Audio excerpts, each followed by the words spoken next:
So now I'm going to record. This meeting is being recorded. So let you know, this is going to be recorded. We have a YouTube channel. We put all of our recordings of all of our great speakers and innovative minds coming here, and we put it on our YouTube channel, which we will do. So we want to share everything in the wealth. So that's the purpose of our community. Now I'd like to turn over to Mr. Lippy to introduce our fabulous guest tonight. Ron? So Alan, you and I met in, I'm thinking 1999 or 2000 when you were teaching Java. Yeah. And I was leading an initiative across all of Charles Schwab to move from you can pick any technology you want for your project to we're all going to pick Java. Right. And so I was leading a group that was going to make that happen. And one of the things about making that happen was we needed to train a whole bunch of COBOL programmers in Java and a whole bunch of Windows programmers in Java and probably some Snowball and Spitball programmers in Java. Right. So and Alan was the guy. He was an astonishingly good Java trainer. You know, that was early Java days. We were what 3 years into Java at that point. Yeah, maybe Like four. that, yeah. Maybe four. And finding somebody who really knew Java was still tricky. And Alan really knew Java. Somewhere along the way, when did you run into Agile, Alan? Had you run into Agile at that point? I had been doing Agile since before then. I just wasn't calling it that. No, yeah. So you know, XP, Scrum. Yeah. Well, you know, everybody. Any of the official. I was talking with Bob Martin the other day, and one of the things that came out of that is that all of us were really kind of doing Agile before Agile was. Yes. Right. My very first job out of school, which was long before then, back when dinosaurs ruled the earth, we were a loose-knit autonomous team that was not working to schedules, coming up with small bits of work and, you know, getting them working one small piece at a time and deploying them, and just all of the stuff that was part of Agile. It was part of what we were doing. And you know, it wasn't wholly what we've come to what we've learned since then. There was a much larger element of upfront design back then than there is now, certainly, and things like that. But the basic principles were there. It's not like Agile sprung like Athena from the head of Kent Beck, and you know, it was a gradual evolution from stuff that predated it.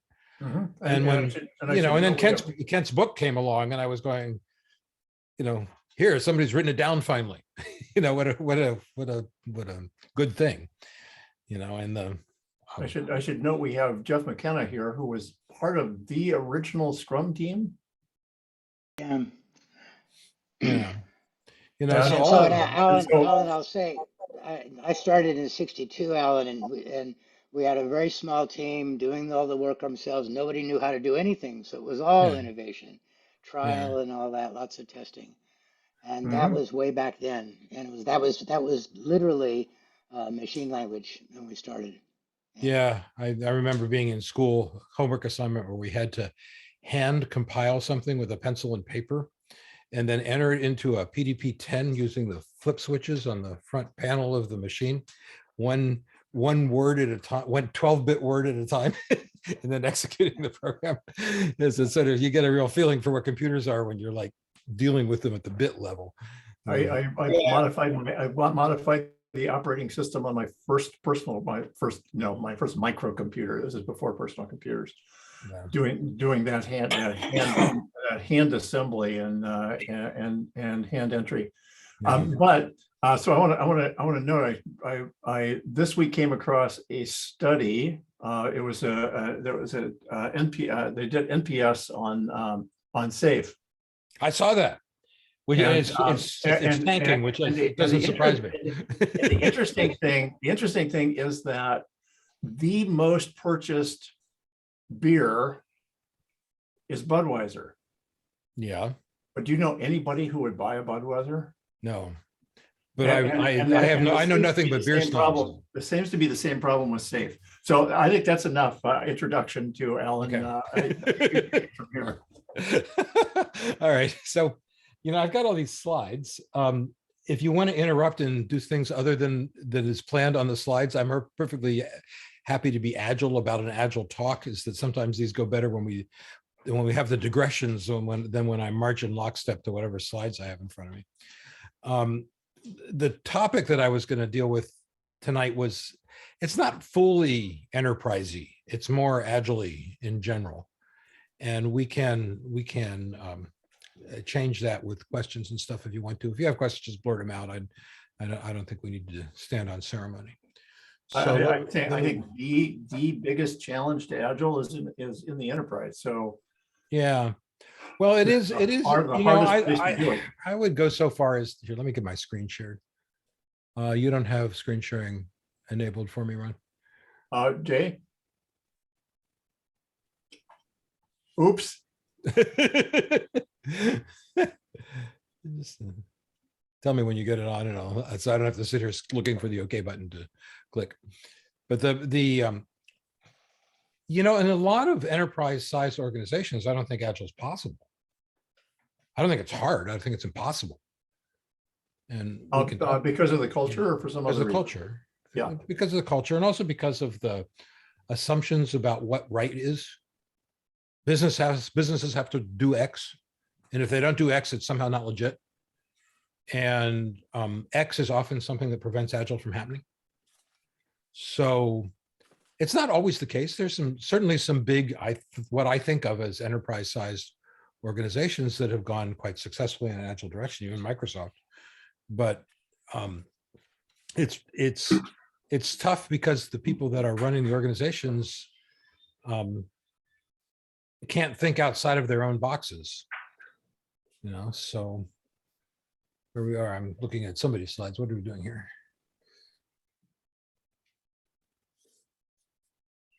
Oh, I can share now. Hold on.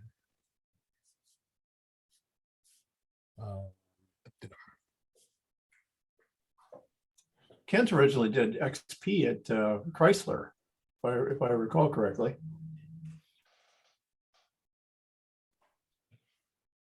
Sort of an enterprise. Just to let you know, Kent's writing another book, and you can participate because he's looking for people to participate. Yeah, I just saw that. I like that approach. Oh, hold on. We have technical issues here. We should have done this before we all started the screen sharing part. Here we go. We should have,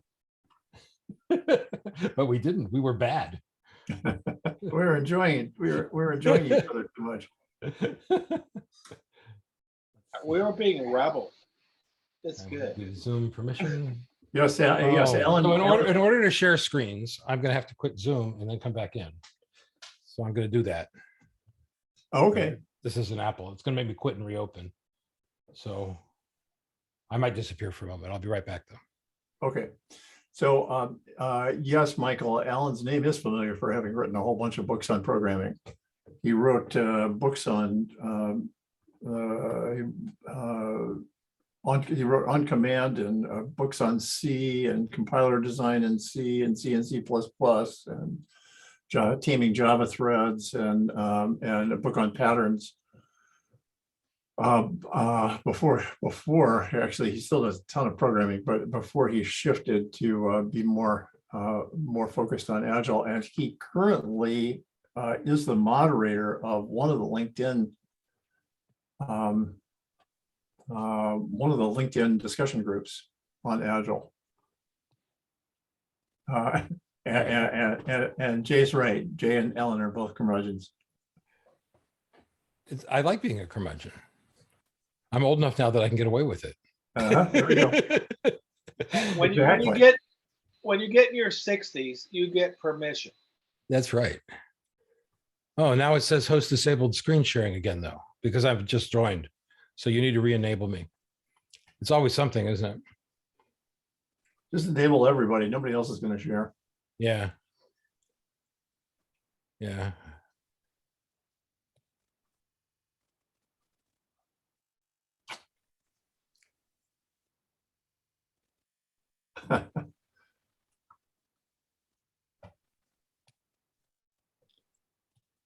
This is more than than the usual amount of technical difficulties. I'm sorry.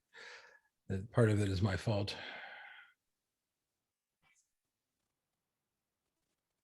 But anyway, you were talking about Kent's book. Is that I like what he's doing. The whole idea of doing an agile book, where you publish a little bit and you get some feedback and you use that to modify what's in the book. Is that I like that approach. You know, and he's doing it on LeanPub, which is probably the best way to do it, because LeanPub books are, of course, never done. So you can be very agile about them. You're co-host now. I'm co-host now. Okay. Yeah, and I've been talking to Kent, considering, you know, his face. Well, the company he used to work for before, he's got a different opinion. All right. So I'm up there in my little box, and everyone ought to be able to see slides right now. Is that true? Yes. Yes. Okay. All right, good. So as I said, let's talk. If you want to change the subject, feel free to change the subject, but I'll talk about the stuff that I was going to talk about. This talk started out with a talk that's called The Death of Agile about 7 or 8 years ago. I did about 7 or 8 years ago. And in a way, it's still about that. It's evolved quite a bit since then. And the approach that I'm taking now, though, more is how Orwellian Agile has become and how to get around that. So I'm starting off, of course, with this quote from Orwell, where we have, you know, war is peace, freedom is slavery, ignorance is strength. So let's start with that. First problem is that one of the problems that I see in the Agile community that really disturbs me is this notion that Agile has become a set of warring camps, where people are saying, well, I'm doing Scrum now, but then we can move on to an advanced process like Kanban. And that drives me completely nuts, is that as those of us who have been doing Agile for a long time know, there is no real correct way to do things. If you're going to have self-organizing teams, it's up to the teams to decide how they're going to do their work. And there is no correct answer to what is the right way to work. It just depends on the context. It depends on the teams. It depends on the organization and that sort of thing. So this idea that we somehow have this war between Agile camps and that's a good thing, and that by having separate camps, we have a diversity of ideas about what Agile is, I don't like that at all, because really Agile should be a set of tools that we can all leverage as necessary. And if we're thinking in terms of camps, we can't do that. So that's problem one. Problem two, freedom of slavery, is this is particularly a problem in the enterprise. Agile depends on autonomy. It depends on freedom. And by Agile, I mean Agile in the literal sense of the word, the ability to move fast, to change directions, to accommodate new requirements when they come up. And the only way to do that is for the teams to have the authority to make changes. Because the instant you have to ask permission, it slows things down so much that you can't approach things in an Agile way anymore. So big organizations, for the most part, hate that. They don't like people to be free. They want controls. There's always controls. And I often ask myself in a big organization that here you trust some programmer with writing a piece of software that $1 billion enterprise depends on, but you don't trust them to be able to walk over to the supply cabinet and get a pencil. And what exactly is that about? Right. And it's because there's a need for control inside the large organizations, which flies in the face of Agile actually working. And they try to convince us that we need that somehow we need that control, that it's a good thing to put what we're doing under control, which of course leads back to these multiple processes that are at war with each other. Because implementing a specific approach to Agile, something like Scrum or SAFe or whatever, is a way of restricting freedom. It's a way of installing rules that you have to follow, whether or not they make sense in your context. So that's clearly not a good thing. Ignorance and strength, similar kind of problem. You look at the certificate mills in particular, I'll have more to say about them in a moment, but basically they're saying, if you know this little bit of stuff, then that's more than enough. And you don't want to know all that other stuff. Agile is complicated and you don't want to worry your pretty little head with complicated stuff, right? You want to just don't even bother to learn that stuff because you don't need it. If it's part of SAFe or if it's part of the Scrum guide or something like that, that's all you need. And of course, that's not true either. And then finally, we get to Scrum as Agile, which Orwell would have said had Scrum been around when Orwell was in that area. I apologize to people that have been doing Scrum at the beginning, but the Scrum I'm talking about here is the Scrum of now, not the Scrum of the beginning. And there's hardly any Scrum of then present in the Scrum of now.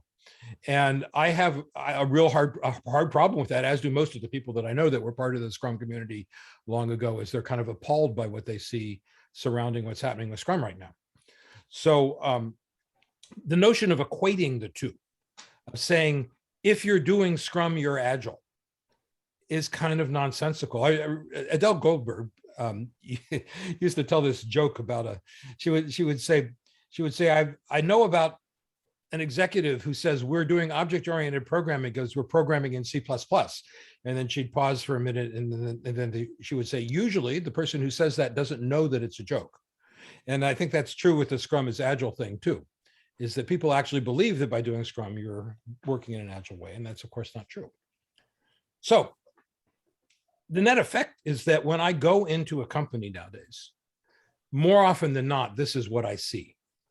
There's no process at all. If there is, it's completely chaotic, but more to the point, it's just a complete disaster. It is San Francisco after the earthquake. And in the face of that chaos, it's very difficult to fix things. Now, the other problem is that this picture comes about because the companies think they're moving in an Agile direction. They've been getting advice from companies like Deloitte.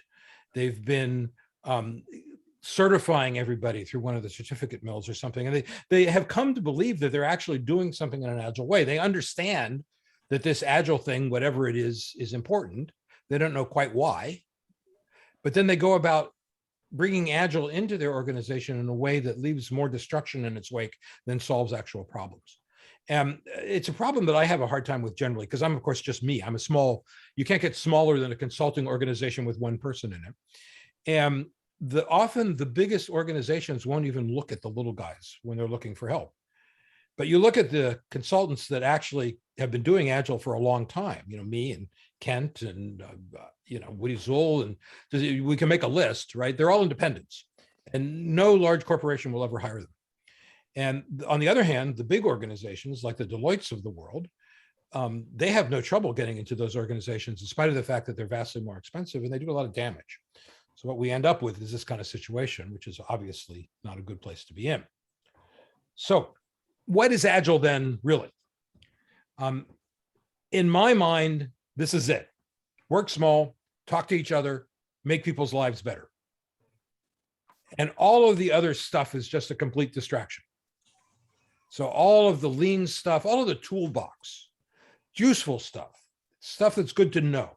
It's stuff that can help when it is applied here and there in appropriate ways. But it's not at the center of what we're trying to accomplish.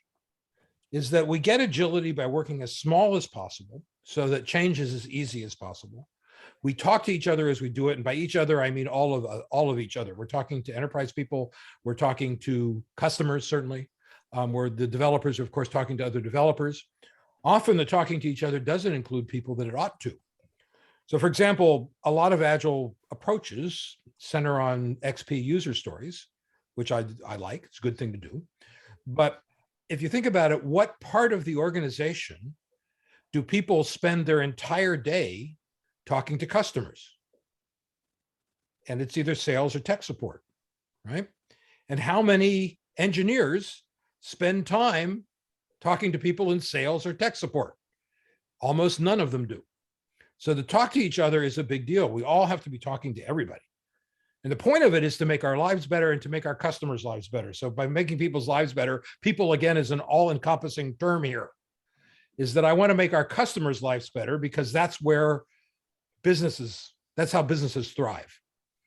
My general feeling is that a business that is customer focused will do well because it will be producing things that the customers need and the customers are willing to pay money for.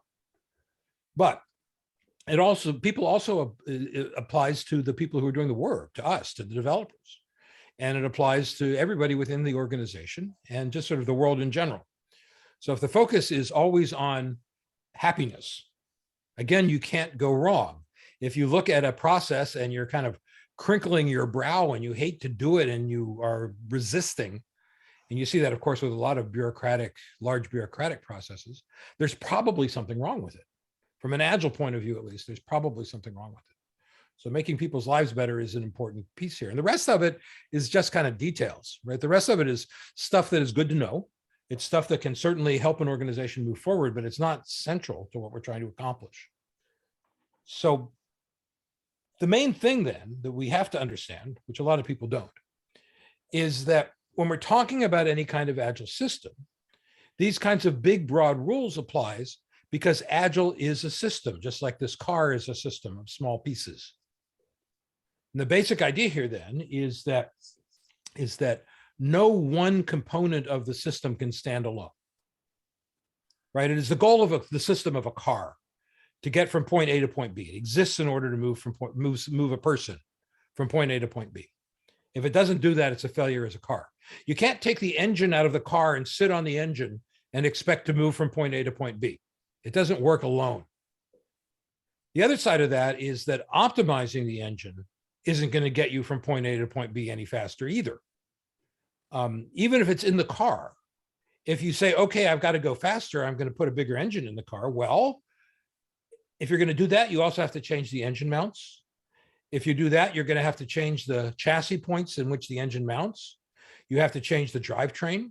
You've got to change the brakes, because if you've got a bigger engine, you need more stopping power.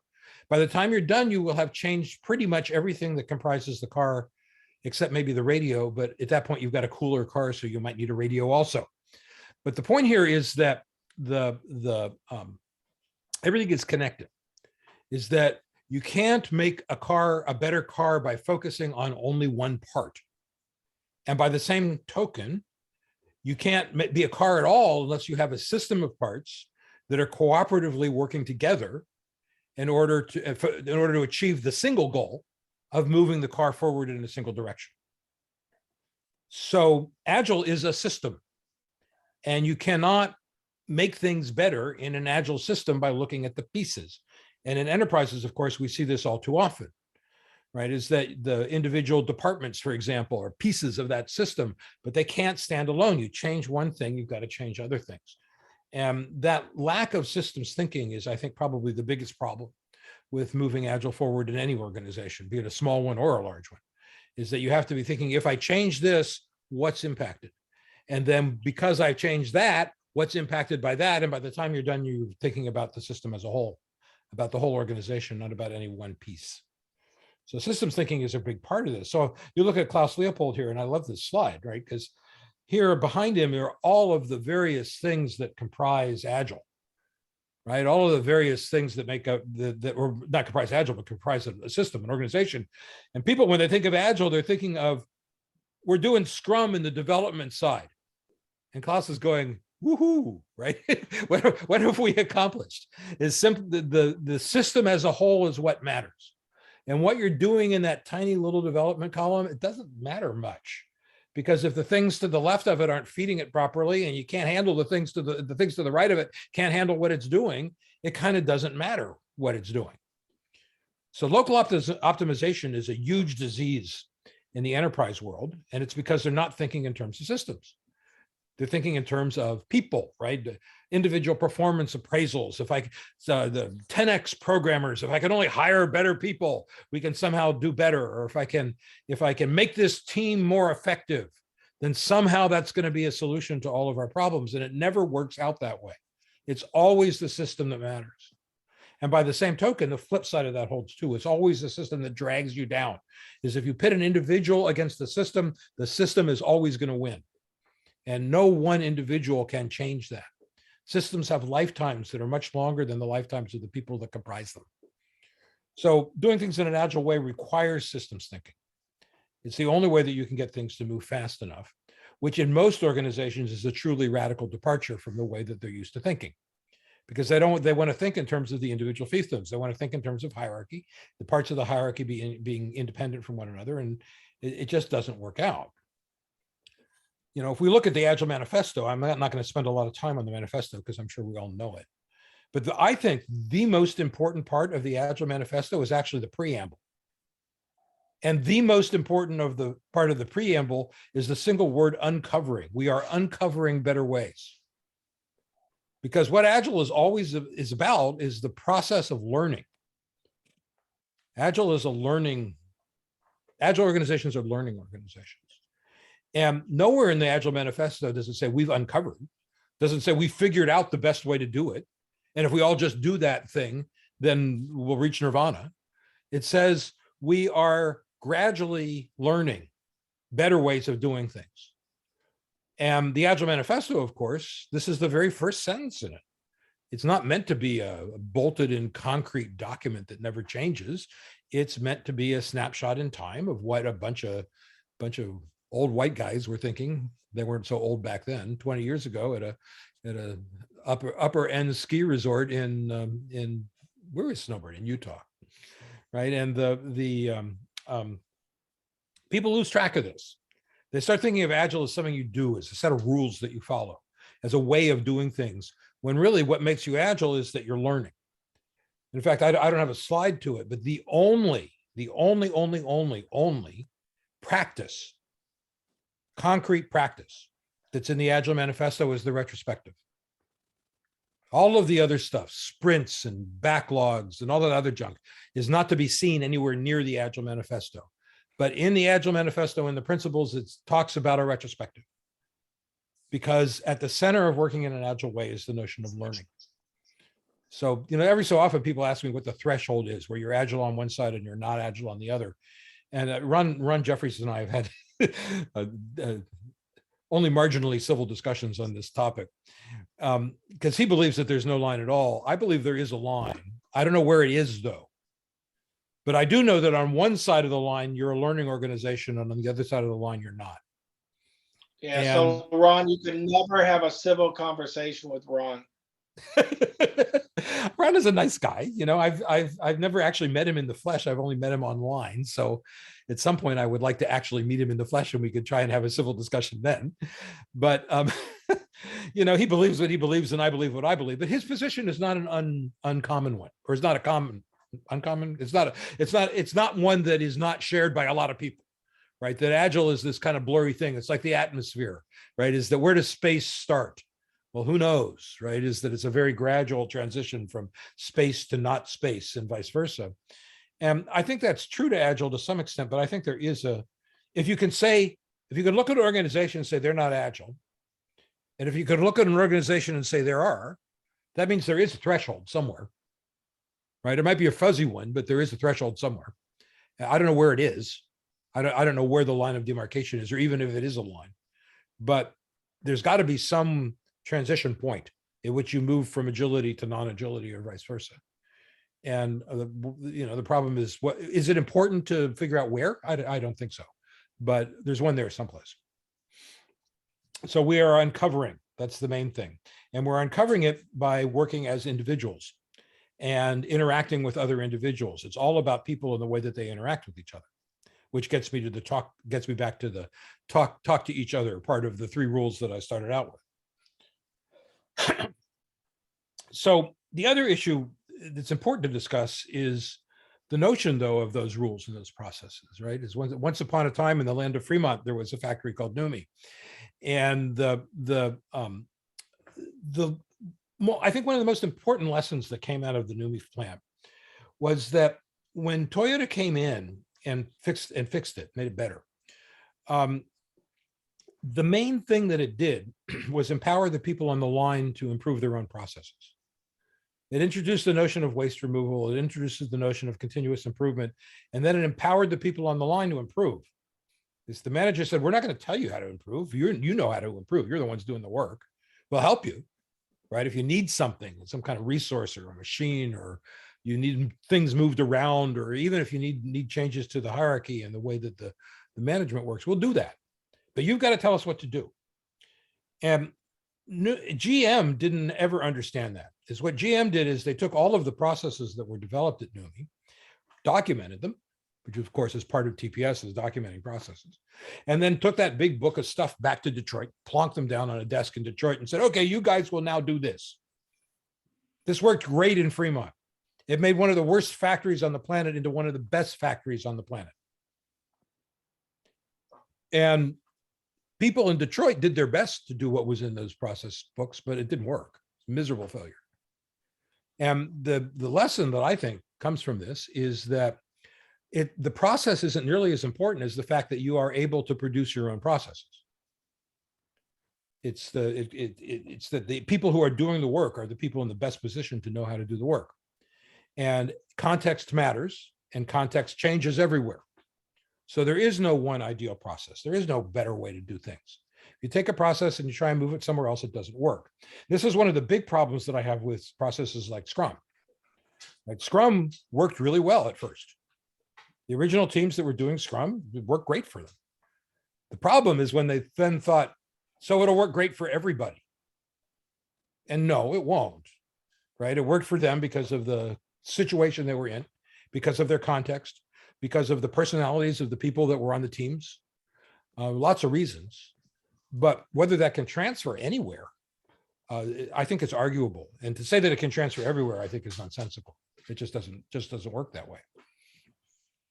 So the problem, though, is that people do think it works this way. So what arises is the Agile industrial complex, right? The huge group of people that are selling Agile TM, right, is some sort of fixed thing that has the Agile trademark associated with it, which they want to convince all the companies is going to do exactly what will work for them. And it doesn't work that way. This whole idea of industrial Agile is not really sensible, is that because it depends on people, on individuals and interactions. And then they give out those ridiculous certificates, which people treat as if they're diplomas, as if they actually are some indication of expertise, when in fact taking a 2-day class, as we all know, is not going to make you an expert in anything. So those diplomas are not helping because, among other reasons, they're not helping because they are assuming that a rigid set of rules will make you flexible. And it just doesn't work that way. Is that you can't just apply rules in order to get more flexibility, and learning the rules will not make you more flexible. And in the case of SAFe, they seem to have the philosophy that the more rules there are, the more flexible you get. And that really isn't true. As SAFe grows and grows and grows over time. But it even happens in the Scrum community, is that this title in Jeff's book is, I think, an abomination. The art of doing twice the work in half the time is Agile is not about output. It's not about trying to produce twice as much junk, because producing twice as much garbage in half the time benefits nobody. What we really want when we want agility is we want to get stuff into our customers' hands sooner. We don't want to be faster about it. Is that if you look at the whole system, in general, if you're working in an Agile way, you'll get the whole system in people's hands in about the same amount of time it would take to do it if you're working in some other way. The difference is that by getting small pieces of the system into people's hands sooner, you can get the feedback that you need to make it better, to make the system more appropriate, to make people's lives better. And I think Jeff is completely on the wrong track here by talking about output, but his corporate clients like it. So this is another sort of enterprise issue. He's selling snake oil, but really he's selling snake oil quite literal, right? Snake oil cures what ails you. No matter what's wrong, if you do Scrum, you'll be cured. And it's just not true. And I think it is doing active damage. That sort of attitude is doing active damage. Because Scrum is a useful thing, but it's just one thing. It's just one small thing. And doing Scrum in and of itself is not going to help much. It's not going to hurt much. When I think of Scrum, I think in terms of the Hitchhiker's Guide, where they describe the earth as mostly harmless. It's not completely harmless. There's some things that you could do in Scrum that might cause damage if you take them out of context, but it's not going to do too much damage, right? And it'll be slightly helpful, but just a little, not a lot. It's not the huge big thing. It's not training wheels. People say, I'm going to do Scrum and Scrum will be training wheels, that by doing Scrum, I'll learn the things that I need to be Agile. Well, in fact, you don't really learn how to ride a bike until the training wheels come off. So to say we're going to do Scrum in order to learn to be Agile, that's not true, because Scrum is rigid. You don't learn how to be Agile by being rigid. And it's not until you stop doing Scrum that you start actually learning how to really be Agile. And I don't think that one necessarily leads to the other. It can, but it's a rarity. It's very rare that I see a Scrum shop that's evolved past Scrum, that's taken the retrospective seriously and is doing a continuous improvement process and eventually arrives at something good, at something better. You do see it. There are certainly companies that do that, but they're the exception, not the rule. So the real issue, though, is that you can't be rigid and agile at the same time. You can't have a set of fixed rules and assume that's going to move you anywhere towards agility. It just doesn't work. A rigid framework isn't agile by definition, in other words, right? Because you have to have flexibility in the framework. And as soon as you have a rigid framework like Scrum, which is saying the Scrum guide defines what Scrum is, and you can have retrospectives and make improvements, provided that they are still what we say that you should be doing in the Scrum guide, well, that's not an improvement at all. That's not opening the door for true improvement. So you just can't do it. The tools that surround this are equally problematic. You look at things like Jira, and too many organizations start by focusing on the tools, right? But here we have the Agile manifesto again, individuals and interactions over processes and tools. People seem to have forgotten about that. Many organizations, Jira seems to dominate. You think it's a Jira shop, not an Agile shop. And I bring this up, and people, I don't like Jira for a lot of reasons. The main one is that it's very opinionated. If you use Jira a lot, it tends to move you in the direction of, move your process in the direction of one in which it will be happy. And people say, well, Jira is just a tool. And I don't believe that, right? Jira is just a tool the same way that a prison is just an apartment building. It's the word just there is not appropriate. Is that it is a tool that controls the way that you think and the way that you work. And none of those are good things. None of those are good ideas. So if you're going to be agile, in other words, we've got to go back to what agile means. What's the word actually mean, right? Ability to move quickly, resourceful, adaptable, able to change direction, nimble, fast, right? These are all characteristics of agile. This is what agile means. It has nothing to do with all the stuff that you see in things like the Scrum guide. So my general test, if you have any sentence that has the word agile in it, if you can't cross out the word agile and replace it with the word flexible, you're not using the word properly. So if somebody says we do agile, that makes no sense, because you can't say we do flexible.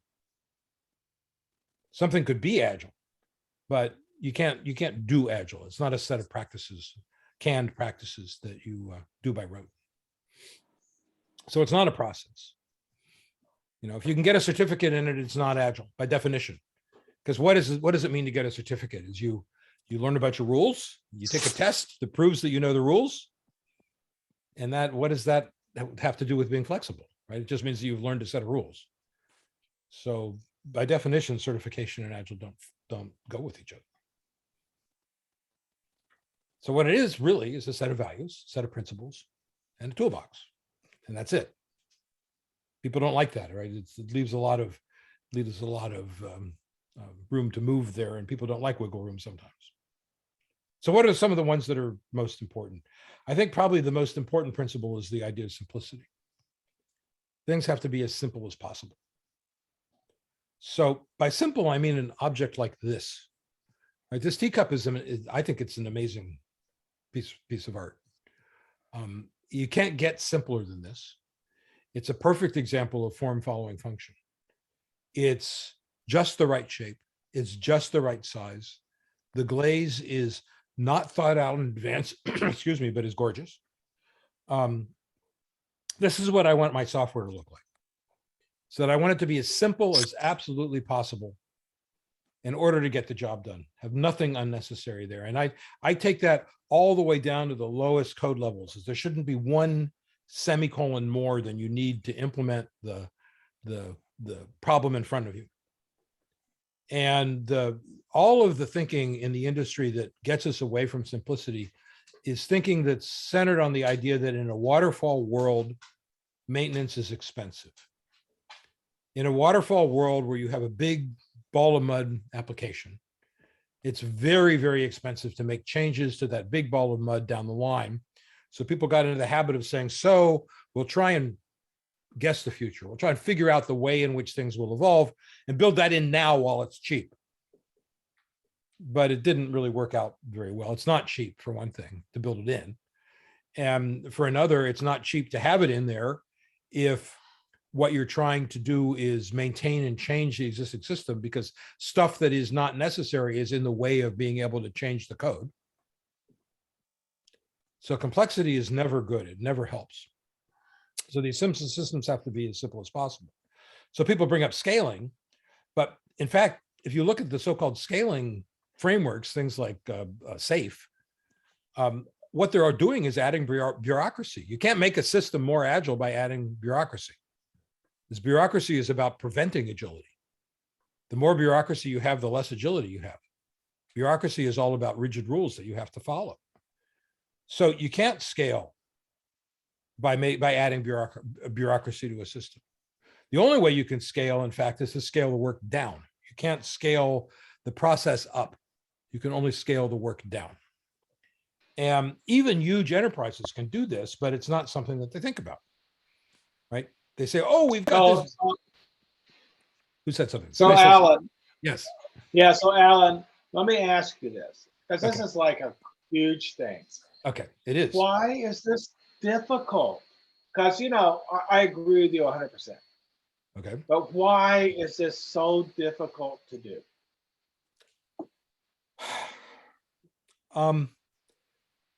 We could spend the rest of the hour talking about that, which wouldn't be a bad thing.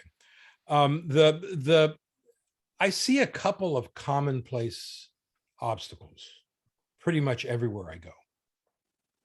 And a lot of them are ones that I'm sure we're all aware of, right? Hierarchy, right? First thing that comes to mind is hierarchy. Is large organizations are convinced that it's necessary, that you can't not have it. In the face of organizations that don't have it, at least don't have much of it, right? You look at Gore. Gore is a poster child for not having a lot of hierarchy. But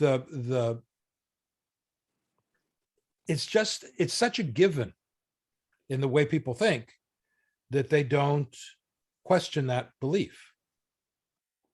And then that starts happening across the board with other ways of thinking. As soon as you've got hierarchy, then you start siloing the way in which the processes work. And then you start having all of these power struggles and internal wars about who does what and who gets the money, right? Is funding around projects is a big part of the problem, because people are fighting each other for money and the projects stay within the silo. So what that does is it makes the silos worse, and it amplifies the separation between silos because they're fighting with each other for money all the time. And then, of course, by fighting with each other for money, they're also fighting for people. And there's just circles within circles and with circles. It's a very complex system.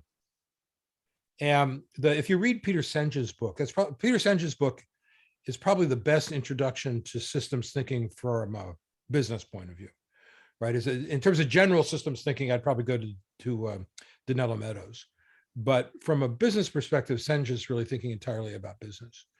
And Jerry Weinberg's books on systems thinking are also very good, but they're a little bit too technical. But Senge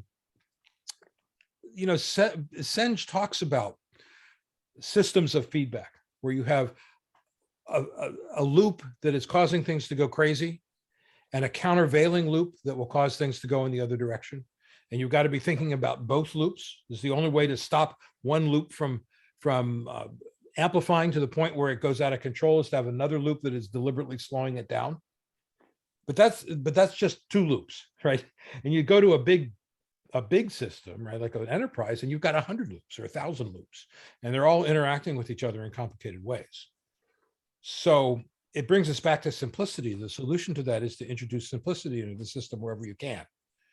And there's a lot of resistance to that put out by the system itself, right? So you have to have a strong C-suite who's willing to force the issue.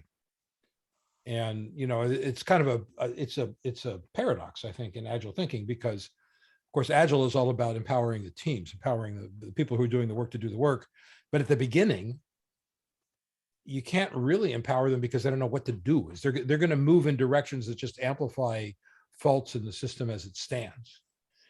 And the solution to that has to come from above. It has to be cultural. And I think it can work. I honestly do think it can work because I've seen systems that did change. And I don't know if you know Paul Gaffney, but he was at Home Depot and is now at Kohl's. And he brings about change, right? And he does it with a heavy hand, though, at least at first. And I think that's necessary, right? At first you've got to have a heavy hand. And the trick is in then giving up control once you get the processes started, because you don't want people to start thinking in the sense of we must have somebody with a heavy hand pushing us or we won't be able to succeed. So the thing that somebody like Paul does is that he gets out of the way then. He gets things started and then he gets out of the way. And that I think is critical. It's important, right? So I don't know. This is just a beginning of a discussion of the subject. That's a long, short question. Yeah. Well, I like your view, Alan, and I like Ed Shine's view too, because that helps push the narrative, right? Yeah. Go ahead. Don't raise your fingers that I can't see everybody. Just blurt it out. As I said, if we abandon these slides entirely and just spend the rest of the hour talking, I'm perfectly happy with that. It's Alan, can I jump in and ask a question? Go ahead. So I love your view on the certification and what it means. I mean, you're right. Getting a certificate about SAFe just means I know SAFe. Doesn't make me better at Agile. Doesn't make me anything. Right. And it's good or Might bad. not even say that you know SAFe, in fact. You attended the courses and you didn't fall asleep. There was a State of Agile report that was issued out through Business Agility and Scrum Alliance, I think, as a collaboration. Yeah. And I don't know if you're familiar with it or see it. I am familiar with it. I'm not a big fan of it, but I'm familiar with it. Yeah. Well, that's the thing. It kind of irked me or got me confused because they actually labeled what it meant to be a master coach or a highly certified coach. And one of their recommendations was the meaning of that is you've gone, for example, just to pick on IC Agile, you've done the whole trail and you've gone through the whole thing. What are your thoughts on that? I mean, they didn't say it's bad, didn't say it's good, but the fact they're measuring it makes you think. Well, there's a bunch of slides later on that we can skip when we get to them about measuring, right? But I don't think measurement works. I don't think any metrics work, right? As Deming at one point said that only 3% of the stuff that matters can be measured. And I happen to agree with that, right? And there's lots of other measurement surrounding quotes, right? Is the gold rat quote that everybody knows is show me how you measure me and I'll show you how I'll behave, right? And so measurement doesn't work. So as soon as you start introducing metrics into something, you pollute it, right? You make it not functional anymore, right? Now, if you think about coaching, real coaching, right? Coaching is about helping people be better. It's about amplifying the good. And the way in which you have to do that, or the way that you do that, is going to vary from person to person and team to team and organization to organization. There isn't a path that you can follow. There's not a specific approach to that that's going to make things better. And many organizations, even having a coach is a negative, right? Because their culture and stuff is not a coaching culture. Is that it would be better to have a collaborative, I've seen a lot of really good work coming out of truly collaborative teams doing mob programming with mentors around, free-floating mentors that help people when they need help. And they're not coaches, right? They're not coming in and doing a coaching thing. They're just providing a good example, right? So they're not above the work. They are doing the work. They're just doing the work really well and doing it really transparently so people can watch them and go, oh, I hadn't thought about that, right? And that's not really active coaching, but it's very, very useful, right? It's very helpful. And so I'm not a big fan of that whole coaching thing, right? It's another silo. It's yet another silo, and who wants some more silos? I don't want more silos. And the other problem with that State of Agile is that they let the organization self-define as Agile. Right? The criteria for Agile is we say we're Agile, and more the organizations that are contributing to the report don't know what the word Agile means, so that skews everything. Okay. Right. So that's Alan, I have a question about history. Okay. You've been around for a while. So when I started, admittedly a long time ago, the systems analyst, the systems thinker was the highest paid engineer in the organization. Yeah. And that was true for the first 10 years of my work life, starting in the mid-60s. But they went away. And I was curious, given your perspective over time, why did it have systems thinking disappeared? I think because the systems analyst gradually turned into a business analyst.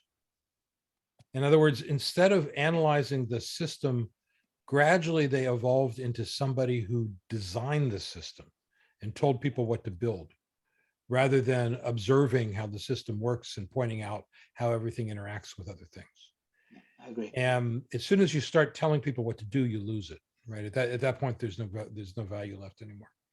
So it was just a gradual evolution of the role into something else, right? And they just kind of stopped doing it. I even the word systems analyst after a while came to mean business analyst, is that you couldn't distinguish between the two, right? So an SA was somebody that came up with requirements and and specifications, and that's not what systems analysis is about, right? Is the systems analysis is about actually analyzing the system. The other issue, which I think is important there, is that real systems analysis is threatening, right? And in Agile, you look at Agile stuff, and the courage is like a value, is a core value in pretty much every Agile process. And it's because it's threatening. What we're suggesting to people is flying in the face of everything they think is true. And you start looking at systems thinking, and now you're saying, you've got some guy going up to the CEO or some woman going up to the CEO and saying, the problem here is you. And no amount of collecting metrics and drawing graphs and improvement initiatives are going to change you. And until your attitude changes, the system is not going to change, right? What a threatening thing to say to somebody.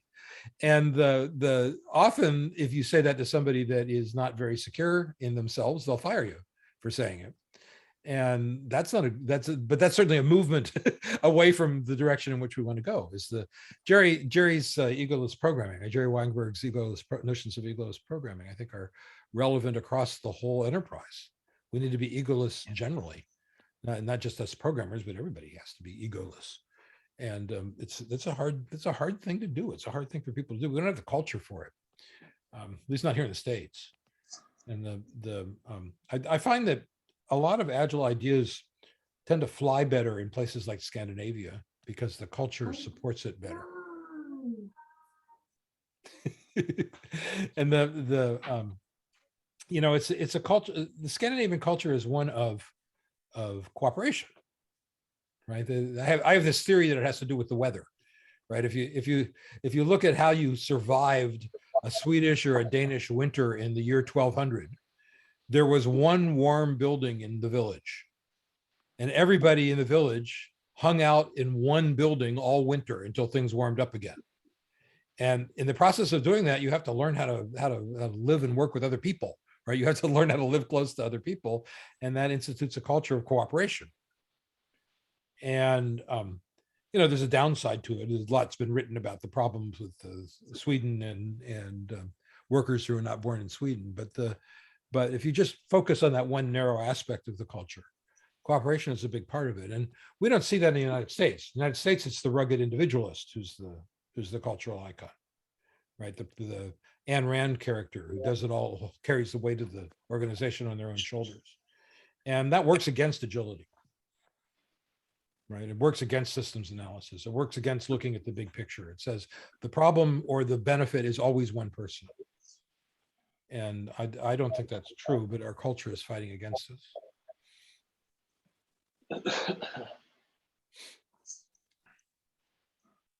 Right. Alan, this is Joseph. I am enormously enjoying listening to you, enormously. And also, and also enjoyed many times reading your. I do believe you have more slides. Although this discussion is brilliant, if you kindly walk us through some of more slides, yeah, maybe let's go even more enrich the discussion at the end. Yes. Thank you. I think that's true. Though we don't have. Why am I not moving here? Stop it. There we go. So moving on, more ideas to think about. We go back to working software as the primary measure of progress. We're not actually delivering something. We're not actually achieving something. So we do that. We produce working software in order to satisfy the customer.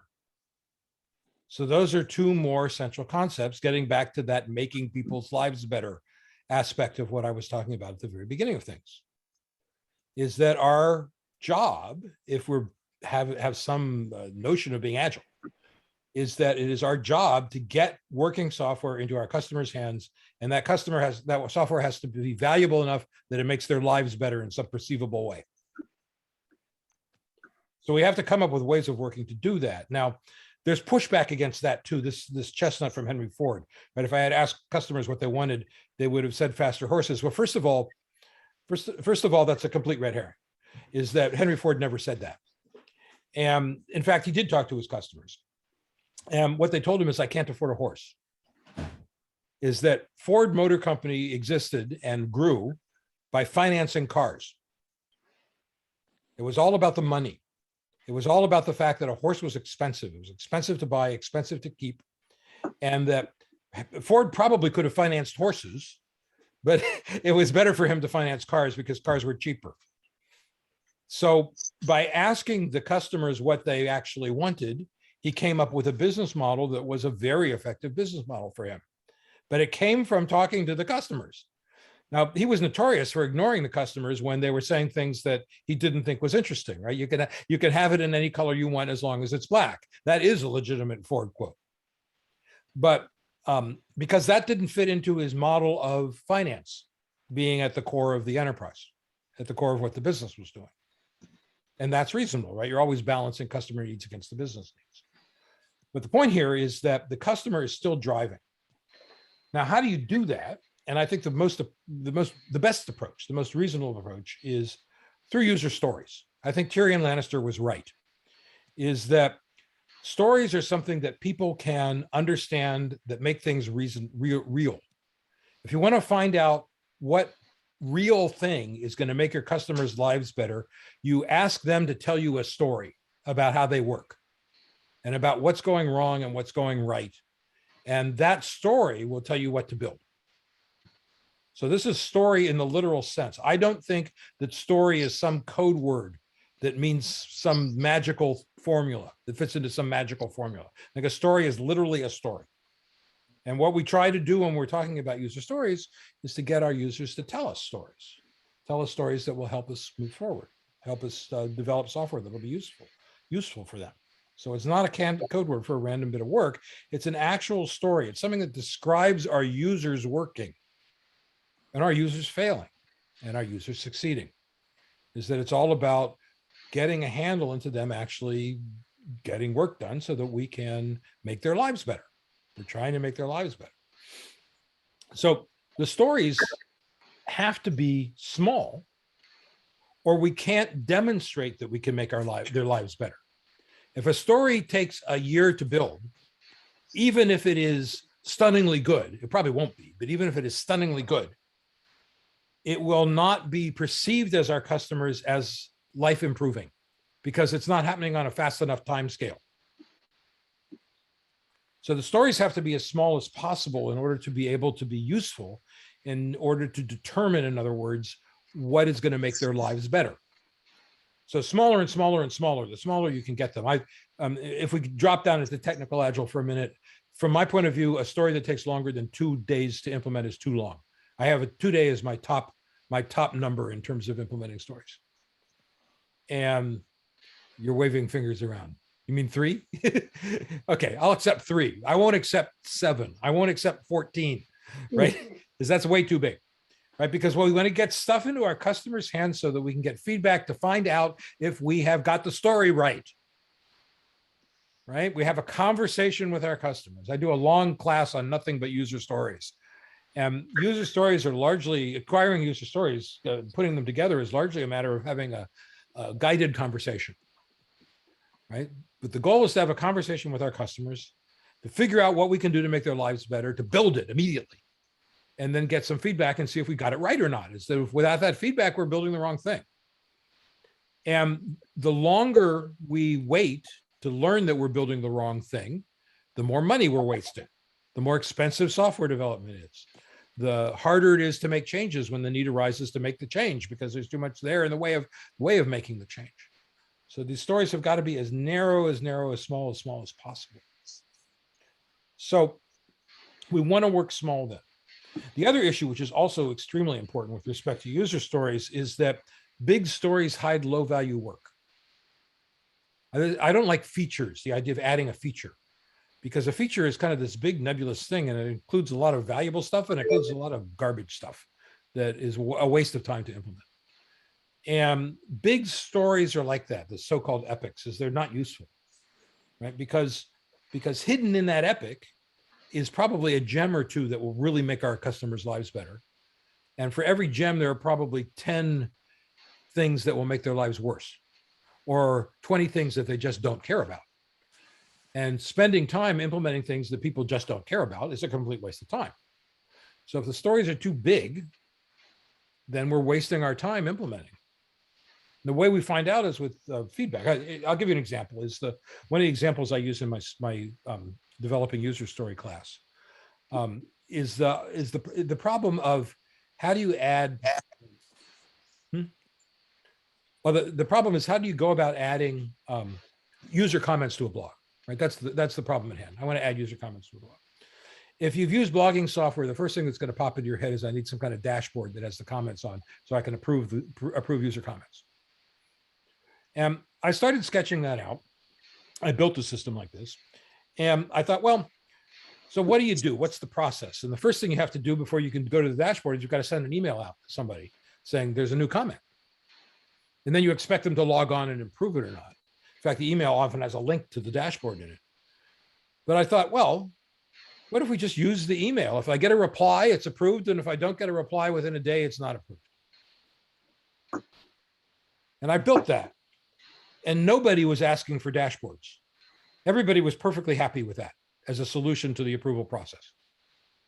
So by building a small thing, let's send out an email and see if we get a reply, I eliminated the necessity of building this large complex dashboard, which I would as soon not have built anyway, because nobody wanted it. Right? So the goal here is to not do big things. The story is not approve comments. The story is send an email out with a comment in it. And if you get a reply, then it's accepted. Is this making sense to everyone? Sort of? Okay. So we want to work small. We also have to convince the business. Right? In order to make this work, we've got to convince the business this is all going to work. So we want to be thinking in terms of business issues. Now, of course, the way that most software goes together in a non-agile way is very helter-skelter. And it's not until you get a whole slice through the stack, if you will, that you end up with something that's shippable. So meanwhile, all of that yellow stuff is not shippable. Right? To put this in lean terms, it's inventory. And inventory is stuff that you've spent money on that is bringing you in no revenue. So building software in this way is extremely expensive because you're building all this stuff that you can't ship. We want to try and make things so that we don't have inventory, so that the inventory is reduced to nothing. And the best way to do that is to build narrow vertical slices through the system, user stories. Okay. So from a business point of view, what the user story approach is doing is it's saying it's saving you money. And that's always a good thing. It does other things too, which are important. And I should say, in terms of arguing with people about being more agile, in terms of trying to convince people to be more agile, the risk argument is probably the most useful one that you can make. Is that if you look at a typical waterfall project, the risk stays extremely high until just before deployment. Through most of the development, through most of the testing process, risk is really, really high because you haven't given it to anybody yet. You don't know whether it's going to be doing something useful or not. If you look at an agile project, the risk curve changes. Is that if you start by building the most valuable stuff, and by building small valuable things, your risk plummets. It goes way down. And it goes way down very quickly. So risk, instead of thinking about budget, you can think about risk analysis. And that's just as viable an argument to an executive as a budget argument is. So the basic idea here then is saying by building small and by building the most valuable things first, we can eliminate most of the risk through a large project very early in the life cycle of the project. And the cost might not go down, but risk goes way down. So that's an important characteristic. Second thing is that we build the most valuable stuff first, right? As most customers would rather have a solution to a critical problem now than something that is more complete later, right? They need to get work done right now. So this solves that problem also. Let's look at costs though also, right? If you look at the average cost curve in a waterfall system, cost just continues to go up. Most of the rise happens at first. It stays level very high, and then it gets higher as you go forward because of maintenance costs. If you look at an Agile project, the cost of the first project starts out high, but that's because you're learning. If you look at subsequent projects, it starts out relatively low and it stays low and it gets lower because you learn as you work and your processes improve as you work and they become more cost effective. Agile processes, you're building the smallest, simplest thing. So maintenance costs tend not to go up because there's not a lot of stuff there that's in the way of maintenance. So that's another great business argument. It costs less. Risk is lower, cost is less. If we look at general revenue on a waterfall project, it's in the negative territory until we release at the end. If you look at general revenue in a 29, 30, do you want to write more or no? No. Okay, that's fine. Somebody's got a live mic that shouldn't have. If you look at revenue in an Agile project, you start by building the smallest, most valuable things. Often you can sell those things, which means that you can start having a positive cash flow out of the project early in the cycle rather than waiting until a year from now or 2 years from now before you can realize any profit.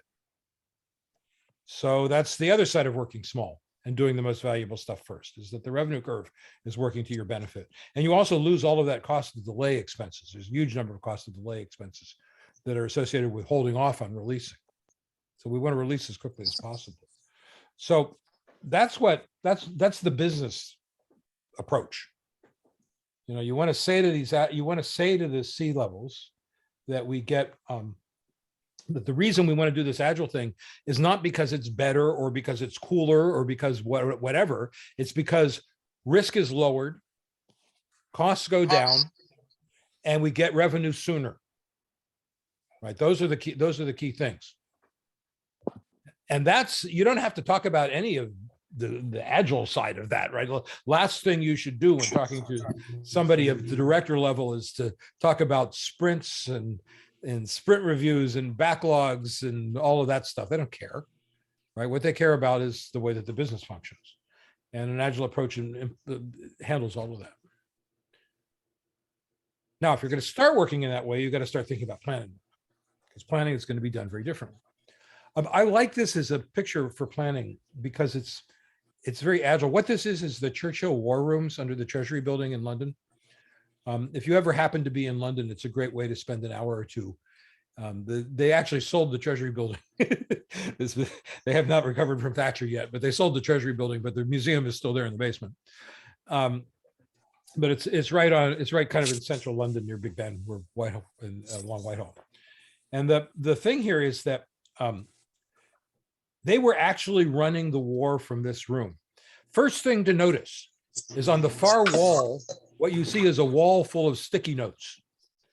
So sticky note planning was working very well all the way back into the 1930s when they were working with the European theater for World War II.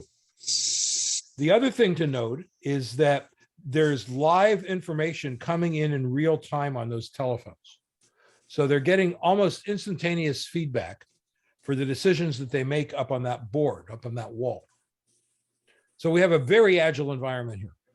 We have an environment where everything is flexible, where planning is done in a flexible way, where feedback is controlling the planning process. So if you think about agile planning, it's going to be very different than normal planning. Because mostly people talk about roadmaps, the idea of a roadmap. But I don't like roadmaps. I don't like the notion of roadmaps. For one thing, it implies that there are roads. And if we're talking about agile projects, there aren't any roads. Right? We don't know exactly where we're going because we're building small and we're not doing a lot of upfront planning. What we really have is something more like a C chart. And more often than not, it's a C chart like this one. This is a chart of the last of the big sailing ships and its trip around Cape Horn on the way to San Francisco. And there are a bunch of really important things to notice in this chart. The first one is that the course changes are reactive, right? The planning is happening dynamically. If you estimate based on metrics, you would say you can round the horn in 10 days.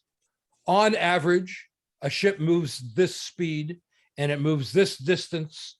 And given those numbers, I can predict that we're going to move this many miles or this many nautical miles a day, and we're going to arrive on the other side in 10 days. Of course, it actually took them, 63, I think, 55 days to get to the same point. So the problem is that it's not considering context, but more to the point, it's not dynamic. Thinking in that way is not dynamic, right? So 67 days is not 10 days. The other thing to notice, well, I've got the Zoom thing up here. Notice that they were in more or less the same place on day 50 that they were on day 22. They arrived at that point on day 22, and then they were beaten backwards. And it took them another 25, well, more than 25 days to get back to where they were before the wind changed direction. And that's not something that's something that happens in the real world, but it's not something that you would think about if you're making a lot of upfront roadmaps. So the main issue here then is that we can't control the wind. Oops, I hit my button too soon. But the main, not looking at the slide for a moment, the main issue here is that we can't control the wind. Is agile planning, the basic idea is that we decide on a set of goals, right? What's our destination? And we map out the hazards. Where are the reefs? Where's the land? Where is the water deep enough? Where it's not deep enough? And then we sail for a day. And then we look around at where we are and we come up with a plan for getting somewhere tomorrow. And then we move in that direction and then we repeat. So the whole planning process is a very dynamic process where you are controlled by the wind. You're controlled by the market, basically. And what you do by deciding, you decide on doing something which will move you, you hope, in the direction of your strategic goals. And you do that. And then you look around and you see where you actually are. And if where you are is not where you expected to be, you figure out a way to correct for that. That's agile planning. But these big corporations don't want to do it, though. They want to do these giant, roadmaps, quarterly minimum, right? Often they go out to yearly or five-year plans. And none of that works because it doesn't consider the market. It doesn't consider changes in the market. And it doesn't consider a critical thing, which is that everything that you release changes the market, right? If you release anything at all, that's going to change the underlying conditions. And that may mean that something that you planned before your first release is going to change the situation that you planned for, and you have to change the plan. So we have to have very dynamic planning to pull this off. What we don't want is something like a big backlog. And a big backlog is nothing but a quarterly plan, right? We're going to do all these things in the next 3 months. Generally speaking, the stuff at the top of the backlog, you'll implement soon. But the stuff at the bottom, you're probably never going to get to that stuff. Because when you implement something and you release it, the wind changes. And what that means is that all of the stuff that you thought would be a good thing to work on is not a good thing anymore. And it was a complete waste of time to implement that. So that stuff is not useful. Is that generally speaking, we're learning as we're working. We are removing things from the backlog as we're working, but that means new things get inserted as part of the learning process. The stories are constantly changing. They're in constant flux. We probably never get to the ones in the bottom, which means they never should have been there to begin with. It's having a big, long plan with all of those things that we're just going to throw out. What did that accomplish? And there are some shops that go to the extreme of saying, so we don't need anything in the middle either. We can learn what to do next by working now. Is what we're working on now tells us what to do next. What makes it work is that strategic goal. So if you want to look at management in an enterprise and their role in all of this, it is their role to provide a strategic direction and to communicate that direction to the people who are actually doing the work, not to make decisions about how to get to that strategic goal, but rather to define what the goal is so that we are constantly moving in the right direction. So that whole idea of projects doesn't really apply here. We have to be thinking about the product as a whole, because projects are too much focused on going to a place that might not be the best place to go a month from now. Right? The project with a fixed goal is not going to help much. We need to think about the product as a whole. And when we start thinking in terms of products rather than projects, a lot of stuff also changes in terms of the way the enterprise has to work. If your teams are stable, the burn rate is highly predictable. So predicting how much it's going to cost to support N teams is easy. So if you bring the work to the teams rather than the teams to the work, you're in a much better position from a budgetary point of view than you would be if you did it the other way around. Because you don't have to estimate projects anymore, right? You're thinking in terms of the cost of the teams. Go ahead. So Alan, this is critical. This is, I find, very, very hard for companies and organizations to do. This is, to my opinion, this is the crux of Agile. And it's very hard for them to do. And there's so many reasons why they, put up roadblocks to do it. But this is very hard. It's very hard. And the difference is a thinking one, right? What I would say here in the slide, right? You're going to pay the teams whether or not they're doing anything. Right? You don't fire the teams and rehire. That's just, we all understand that that's too expensive. So it's really a CapEx, OpEx issue, right? If you think of the work that the team is doing as capitalizable, you're going to move towards project thinking. Instead, if you think in terms of an operational expense that we're going to have no matter what they're working on, then we have to start thinking not in terms of capitalization, but in terms of what is the right thing for them to be working on. Right? What's the most important part of the product? That's how we assign teams. So what you end up with is this investment model. And again, this is something that the Cs at least can understand, is I'm going to make an investment in a product. The amount of the investment is controlled by the market, not by estimation. Right? Project thinking is all surrounding estimation. Project thinking is all, how much will this project cost? I want to start by thinking about ROI. I want to start by thinking about, I'm going to make an investment and what kind of return do I expect to have on that investment? And I want to think about the process in the same way that I would think about an investment process. So you could invest all of your money into one stock, but that's not a very sensible way to make investments. So instead you think, okay, what's my desired return? How much is the investment now? And then I want to start doing, if I could spell right, I want to start doing performance-based adjustments. I'll put a little bit of money, I'll invest a little bit of money, and then I'll wait for the dust settle. That money is enough to get the smallest, most valuable thing into people's hands. Let's see if there's any revenue there. And if there's revenue coming in, if the stock is going up, then you say, okay, I'll invest a little bit more. And if it's tanking, you say, okay, let's invest in something else. So instead of thinking in terms of these big upfront expenditures based on estimation, you start thinking in terms of small investments and constant adjustment of the portfolio, constant investment decisions being made based on observed behavior. Not guesses, but we produced this small thing and we sold it and we got this much revenue off of it. Right? Something, it's very concrete now. It's not based on guesswork anymore. So anyway, that's the approach that I take, is I try and get people thinking in terms of an investment model rather than in terms of an estimation model. Because estimates are always wrong, right? We all know that.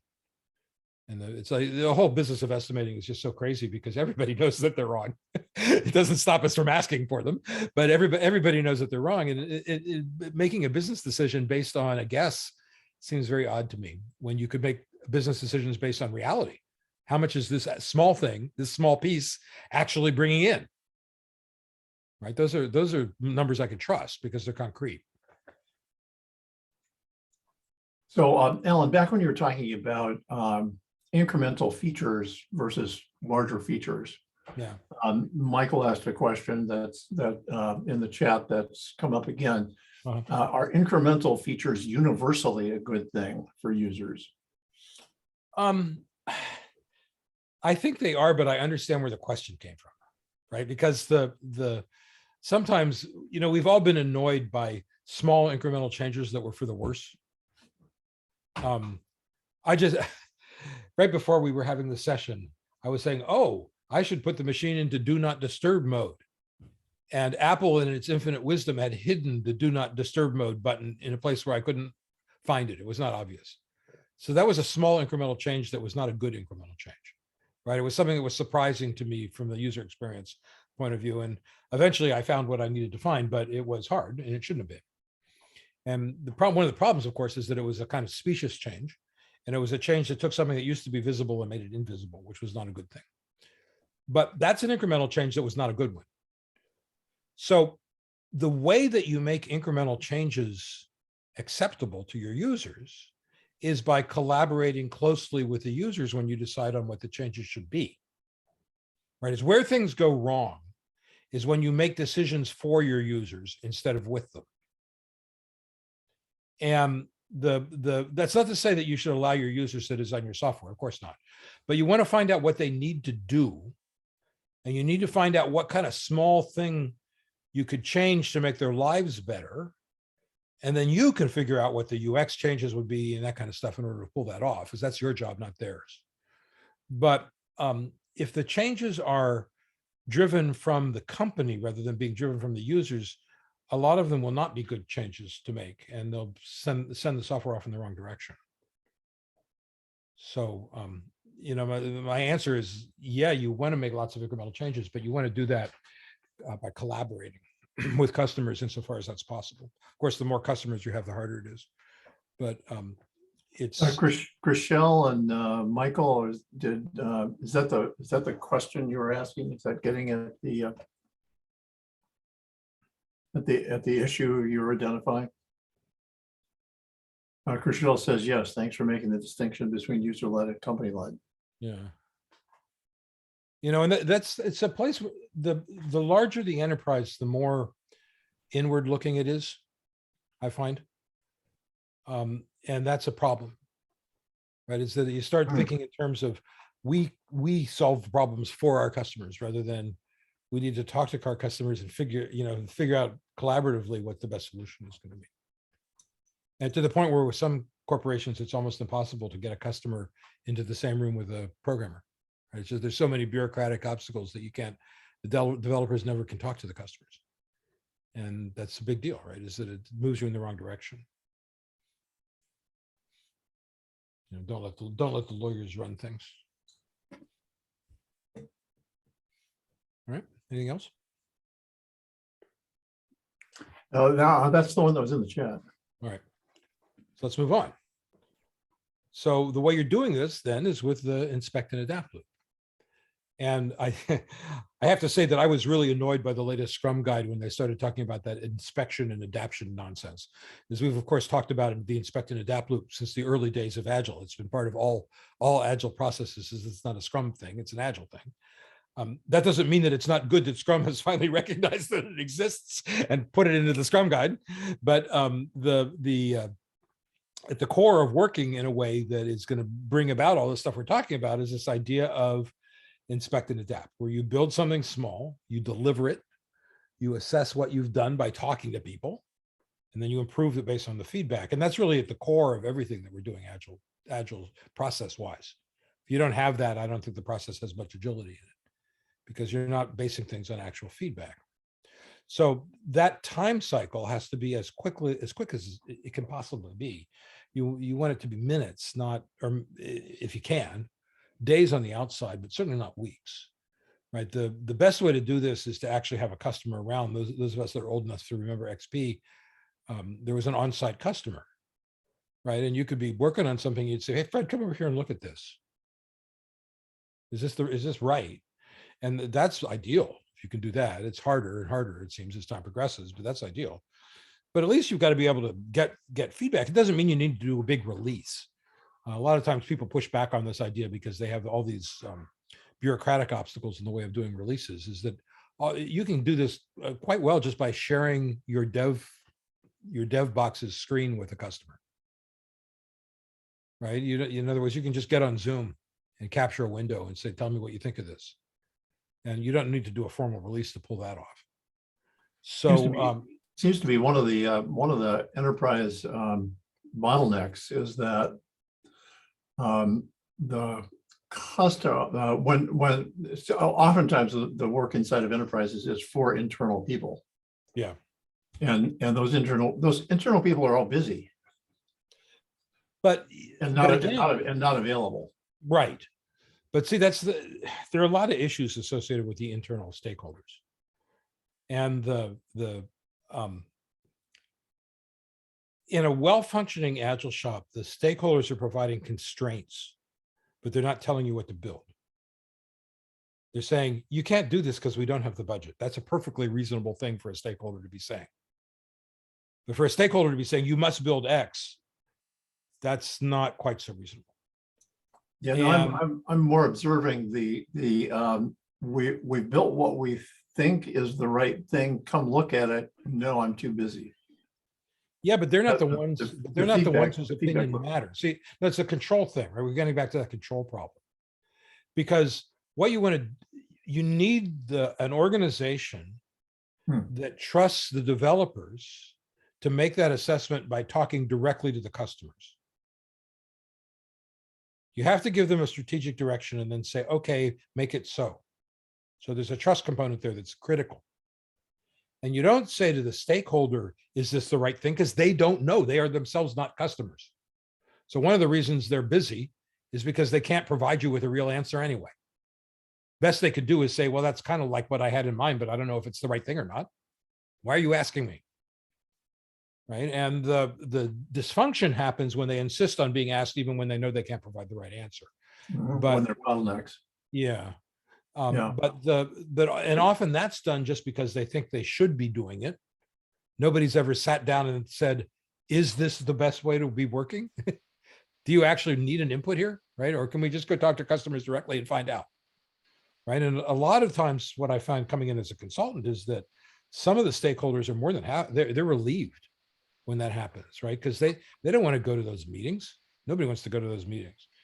And they're happy to be out of them, provided that there's enough trust in the system that they can trust the developers to get decent information, get real information. The stakeholders at that level do have feedback in the sense of measured revenue, for example.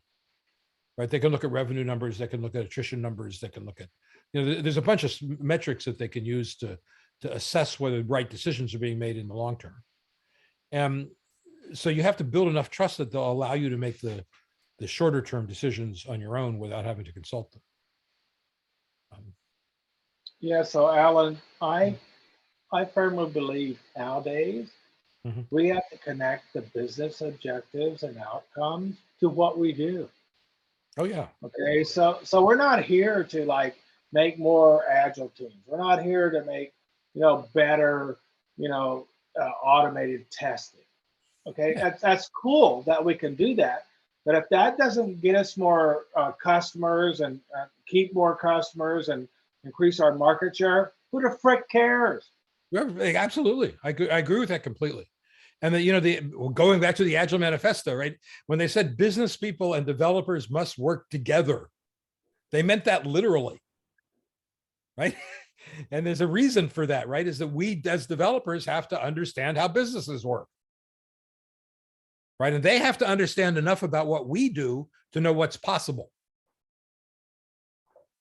And the only way you do that is with a continuous conversation. I So, find that going out to bars and drinking a lot of beer with those people help. I agree completely. I'm a big fan of going out to the local pubs. I find that more work goes on in bars near the place of work than goes on in the place of work more often than not.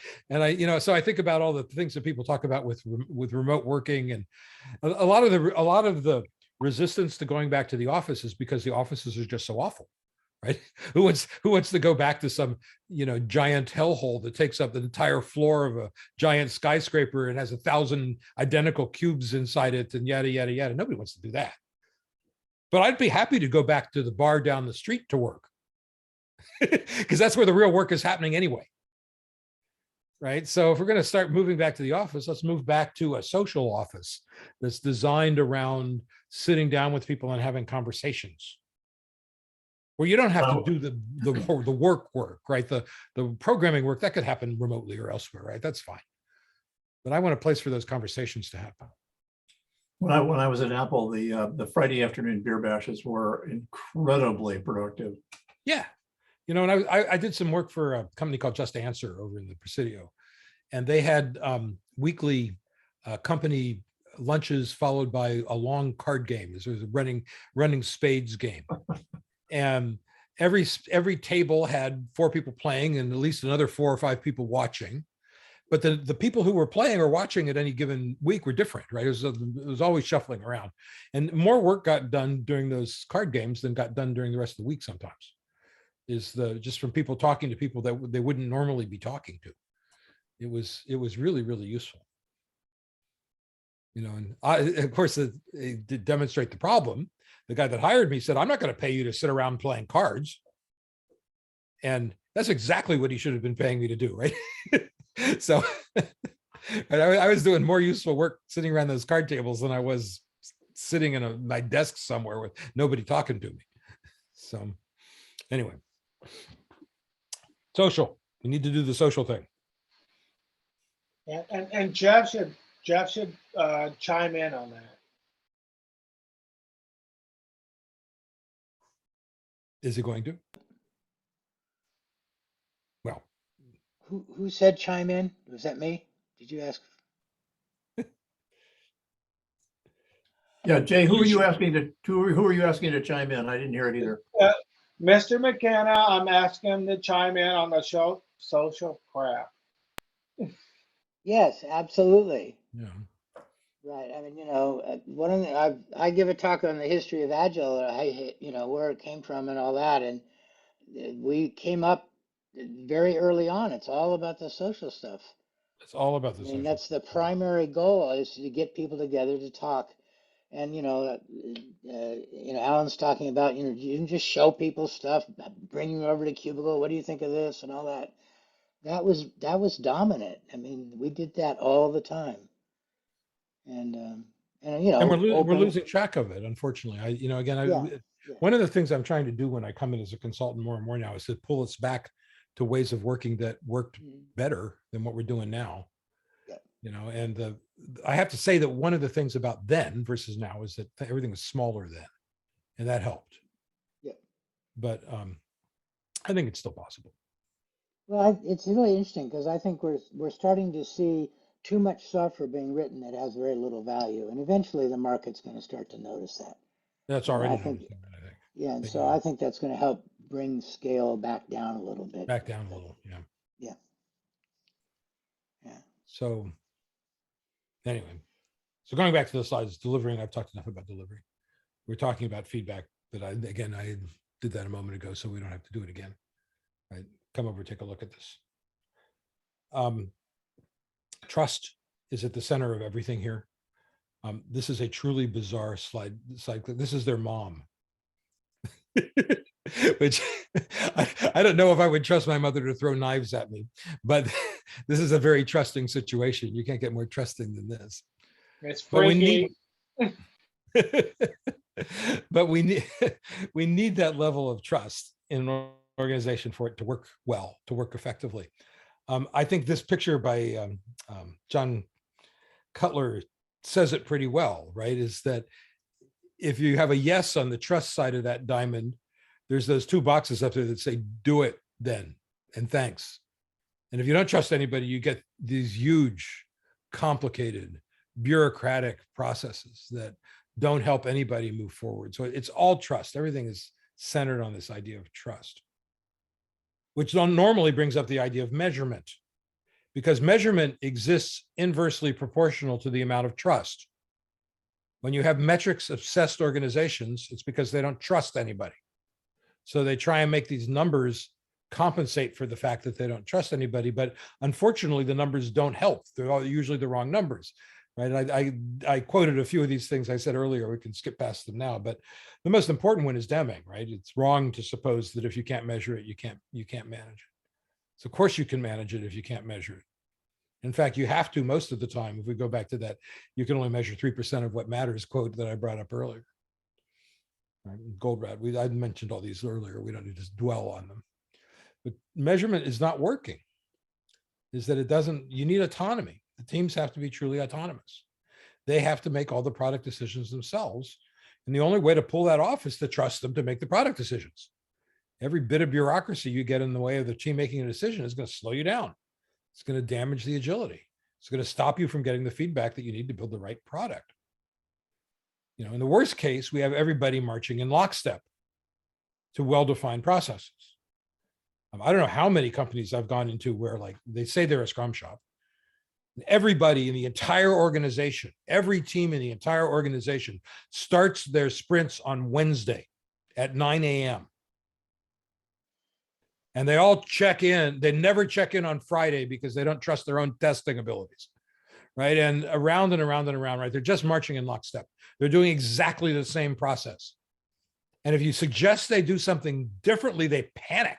And I've seen the company literally panic. I will never duplicate this. This falls into the consulting mistake category. But I was working with a company like this, and I was working with a really good product person. I was working with Melissa Perry, who some of you might know. And we decided to talk to one of the teams about how to do stories properly and how to size them down and stuff. And we had a chat with them. And this was in the context of their sprint planning meeting, and we went over by an hour, and that caused a huge foo-for-ah.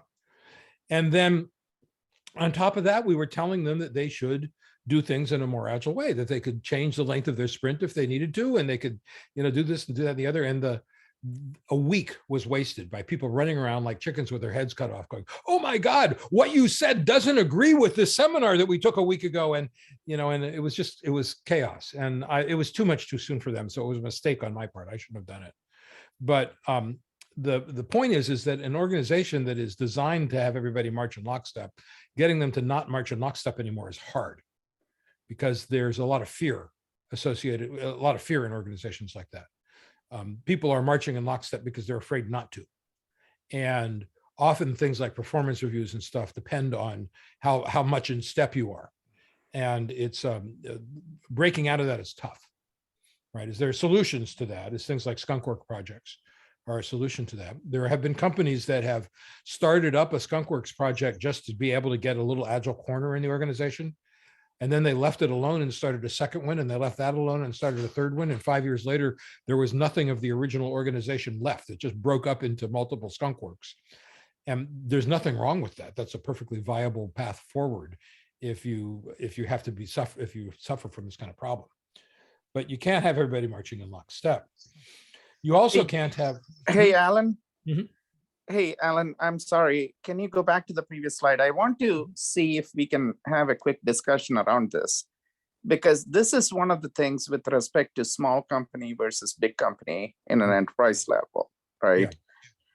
I want to differentiate between the intellectual thought leadership, where people feel empowered to actually create the content and drive the investment ROI that you talked about earlier, versus some kind of guideline structure to make things flow between so many teams, between so many dependencies. So I think there needs to be a balance at an enterprise level versus a small company level.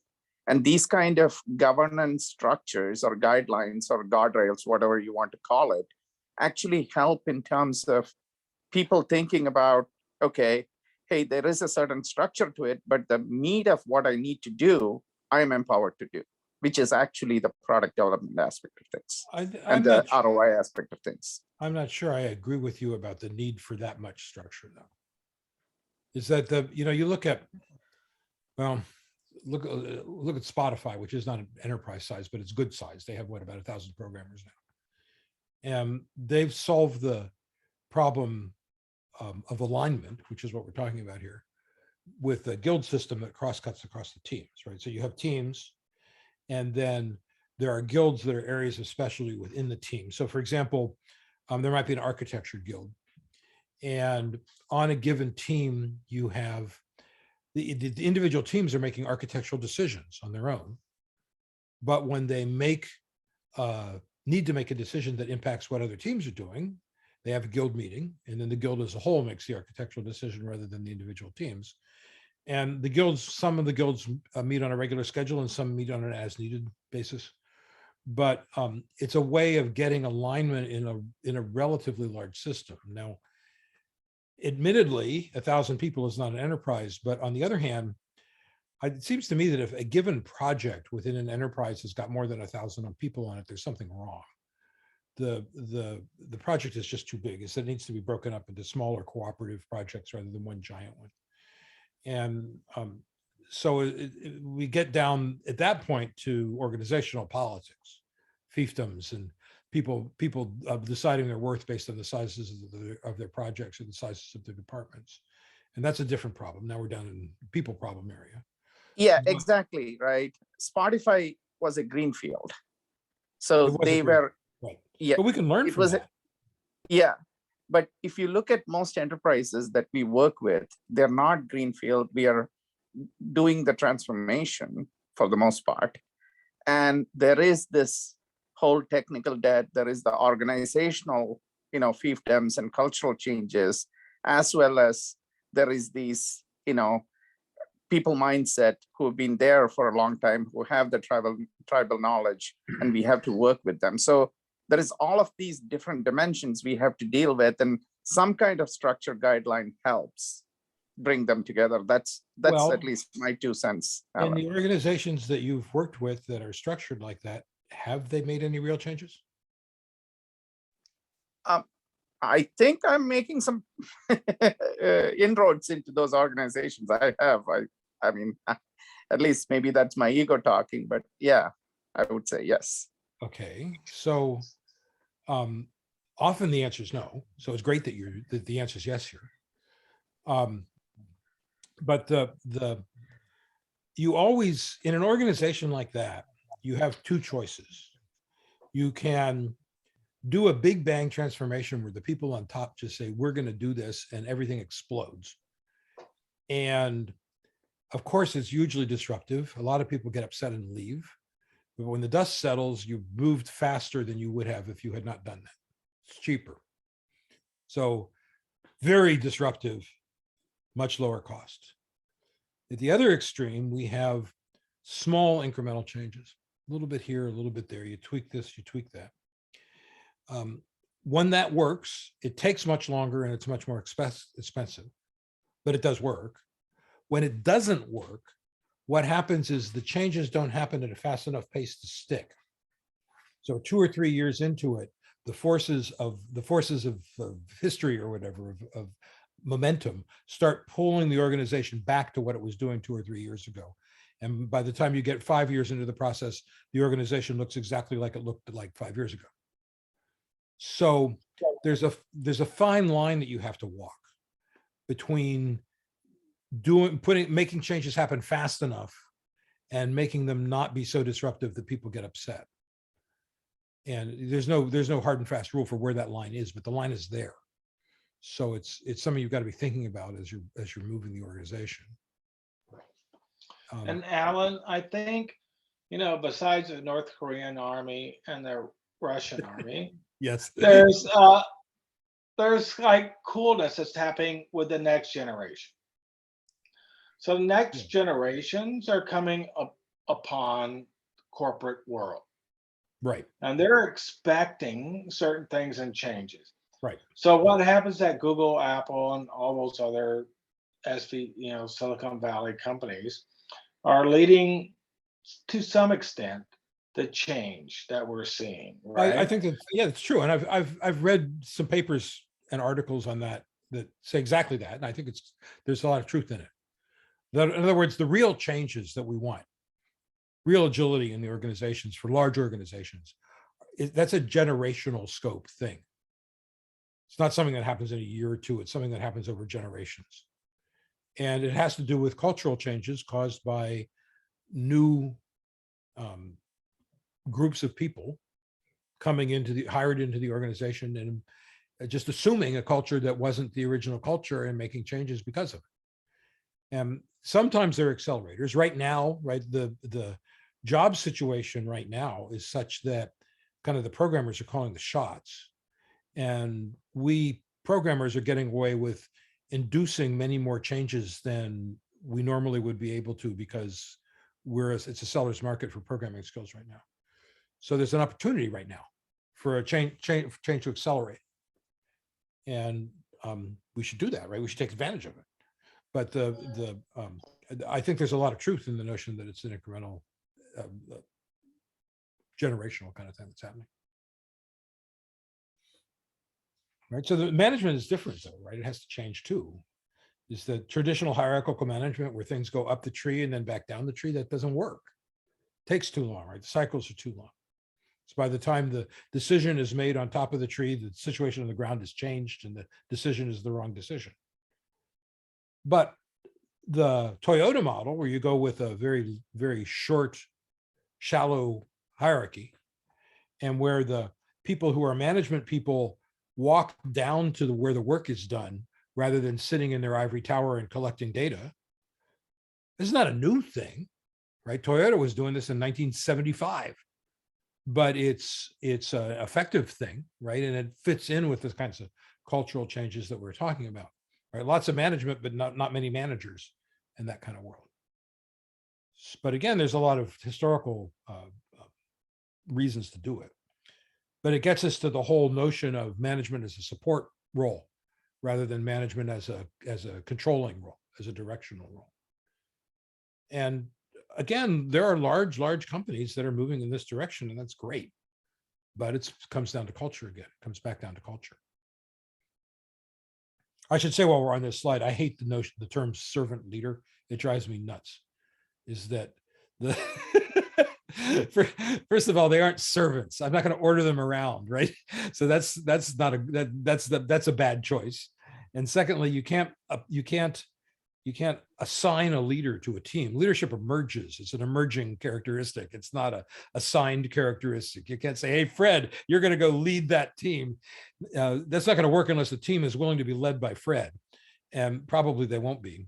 So it's a piece of terminology that I'm very pleased to see is no longer part of the Scrum Guide. Yeah, but remember, Alan, the notion was that if you're a servant leader, you're like a dog that's passive. You'll roll over on your back and let people rub your stomach. I see. So, sort of finishing up, getting back to where we started, what I've been talking about are all various aspects of a system. And when we talk about enterprises, ultimately the sorts of questions that have been coming up all are saying, I don't see how we can change this system to work in this other way, because the momentum of the system is so strong that change is not possible. And I don't want to finish on a negative note, but that might be true, right? We've all gone into organizations where it just wasn't going to happen. Real agility was just not going to happen. And we could tweak here and there, and we could make a team's life a little bit better or a little bit worse. But those teams are just all going to go the way of the dodo, right? Is that those organizations rather, is that the change just can't happen. It has to be generational. The way those organizations are going to become agile is by being driven out of business and replaced with different ones. But there are also large organizations, Home Depot, Microsoft, Salesforce, right? Do the Agile thing quite well. And so it's not, I don't think it's the size of the organization that's the controlling element here. It's the culture of the organization, and that's ultimately under the control of the C-levels. And that's the place really to start. And the way to start there, though, is by talking about things that they understand. So you don't want to be talking about sprints and backlog grooming and all of that kind of stuff. You want to be talking about culture, and you want to be talking about, if necessary, if you have to talk about concrete business things, talk about risk reduction. Right? Talk about stuff that makes sense to the people that you're talking to, and the changes happen that way. And if they don't happen, then again, the dodo is going to be the winner here. So, Hey, Alan, there is a comment about servant leadership. is that a comment about servant leadership? I suppose it is. Yeah. Yeah. No, so, Chriselle, you want to unmute yourself? And Sure. I'm a baby in the Agile world, so this is all pretty new to me. And I'm a certified Scrum Master and product owner. yeah. And to me, as a new person to all of this, it's been very helpful to have a structure to follow to convert the way that my team and my organization operate.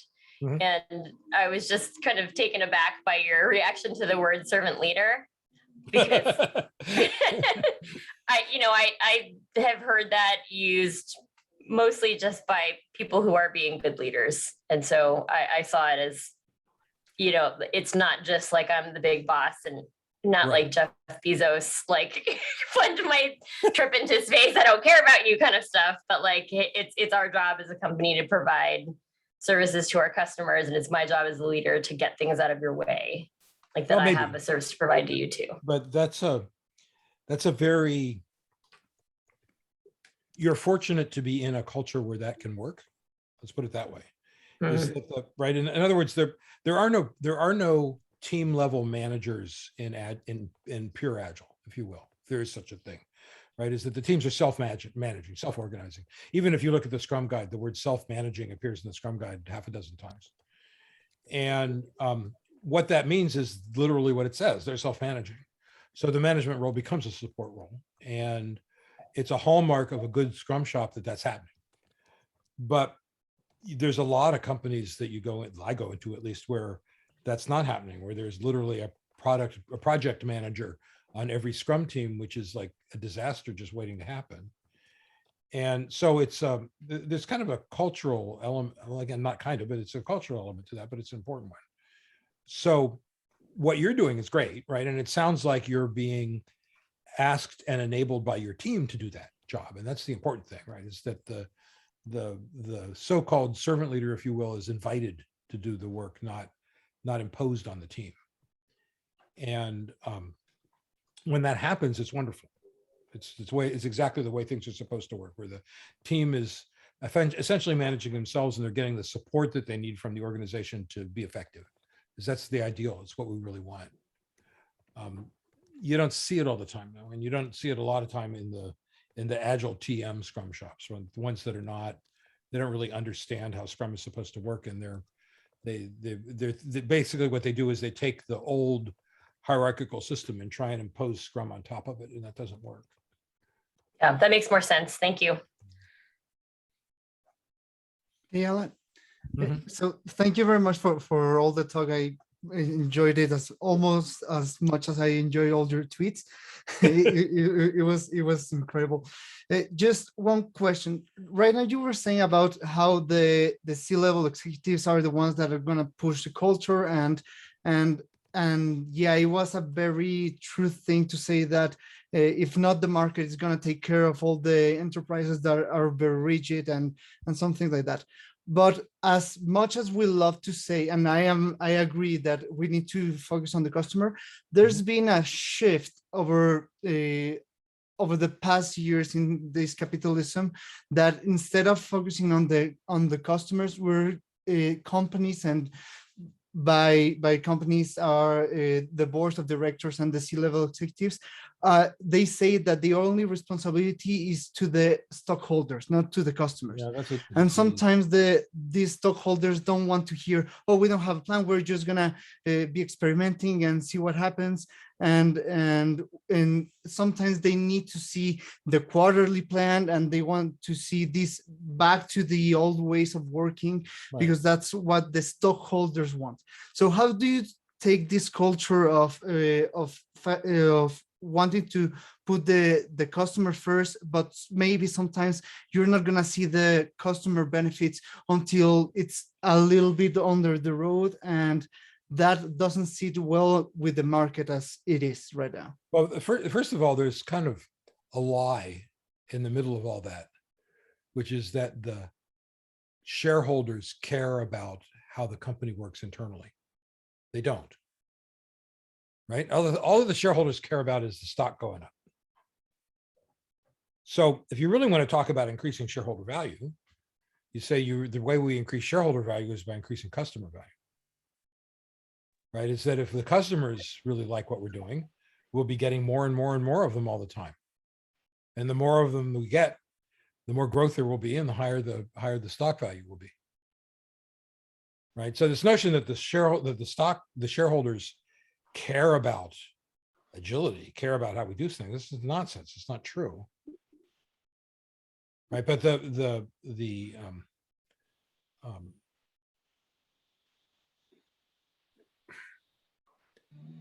there's all I think I gotta say this. If you think about the long tail thing, right? The idea of the long tail. Well, if you think about Agile, the mouse is about this big, and then the tail starts with this big lump, which stays big all the way out. In other words, it's a very long tail, but there haven't ever been that many Agile organizations and fully Agile organizations. And that's just kind of life, is that, you know, getting back to what we were discussing earlier about it being a generational change, I think that's true.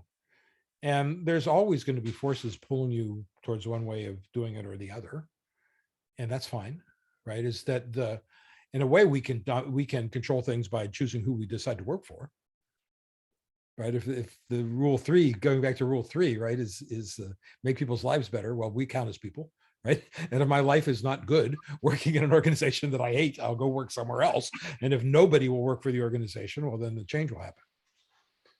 And sometimes even that doesn't work. I was in a company once where half the engineering department left over the course of 2 months.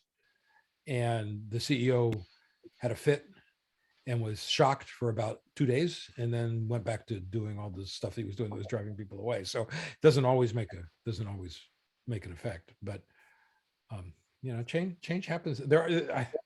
I'd like to be able to say that I have a formula that you could follow to make things work, but I don't have one. Right? It just, you have to, everything depends. Yeah, sure. That's why I have here. You know, it depends. Literally, I have it here. It depends. It always depends. Yeah, right. But depends. Yes. And thank you very much. And to that point, that it always depends. And I've seen you tweet about like all this, like the methodologies or the best way of work. Cannot put enough quotes there. This replicability crisis that is happening in science, in the social sciences, that they cannot even replicate one experiment to the other.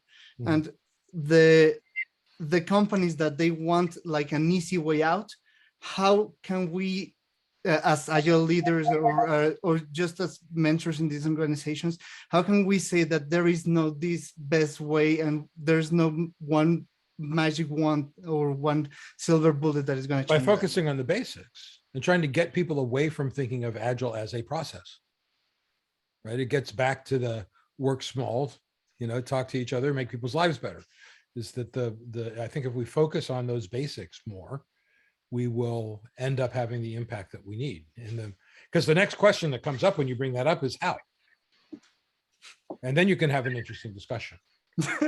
Right? But if you start with the how, then what people will immediately go to, that's not going to work. In the real world, we can't do that. Right? But if you start with the basic principles and values and then move to the how, then you are collaborating with somebody who would otherwise be an objector. right? You're working together to figure out how you've decided that the value is the right thing, right? The direction is correct. And now you're just working together to figure out how. That's easier.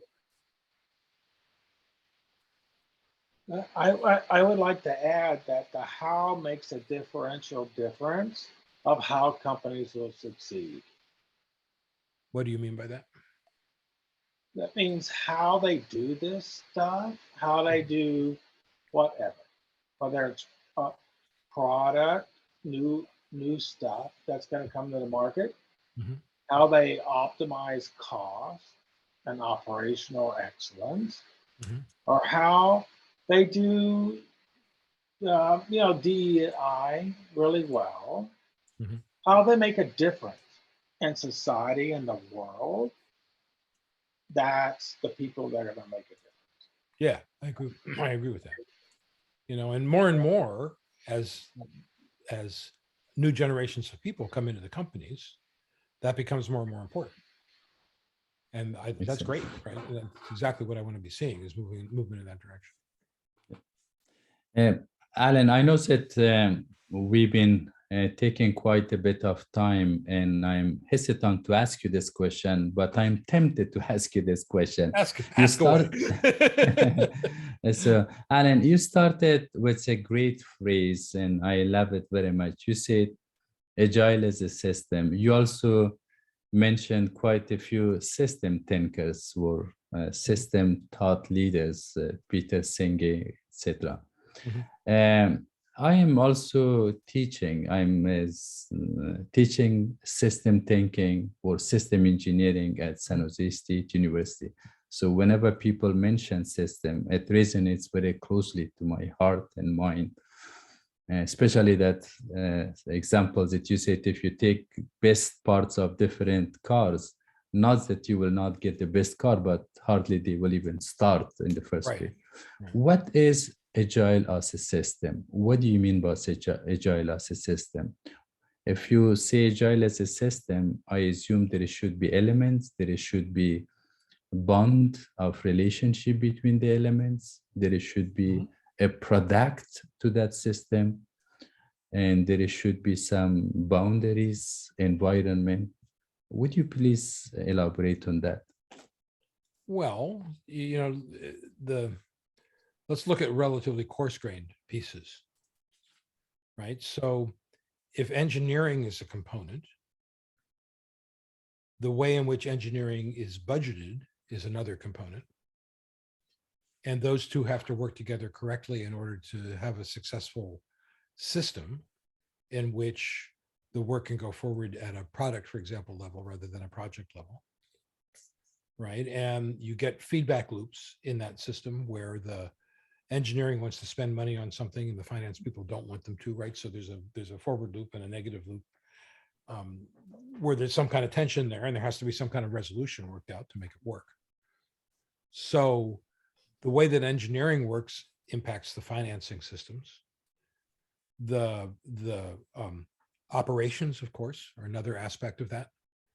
And when you start deploying and stuff, there are all sorts of operational elements that are going to be controlled to some extent by how the developers work. And certainly there are financial elements that mix into the operational side as well. As is the case with all complex systems, every organization is somewhat different. And you have to sit down and sketch them out, right, to see what the systems are, to try and identify what the pieces are and how they relate to other pieces.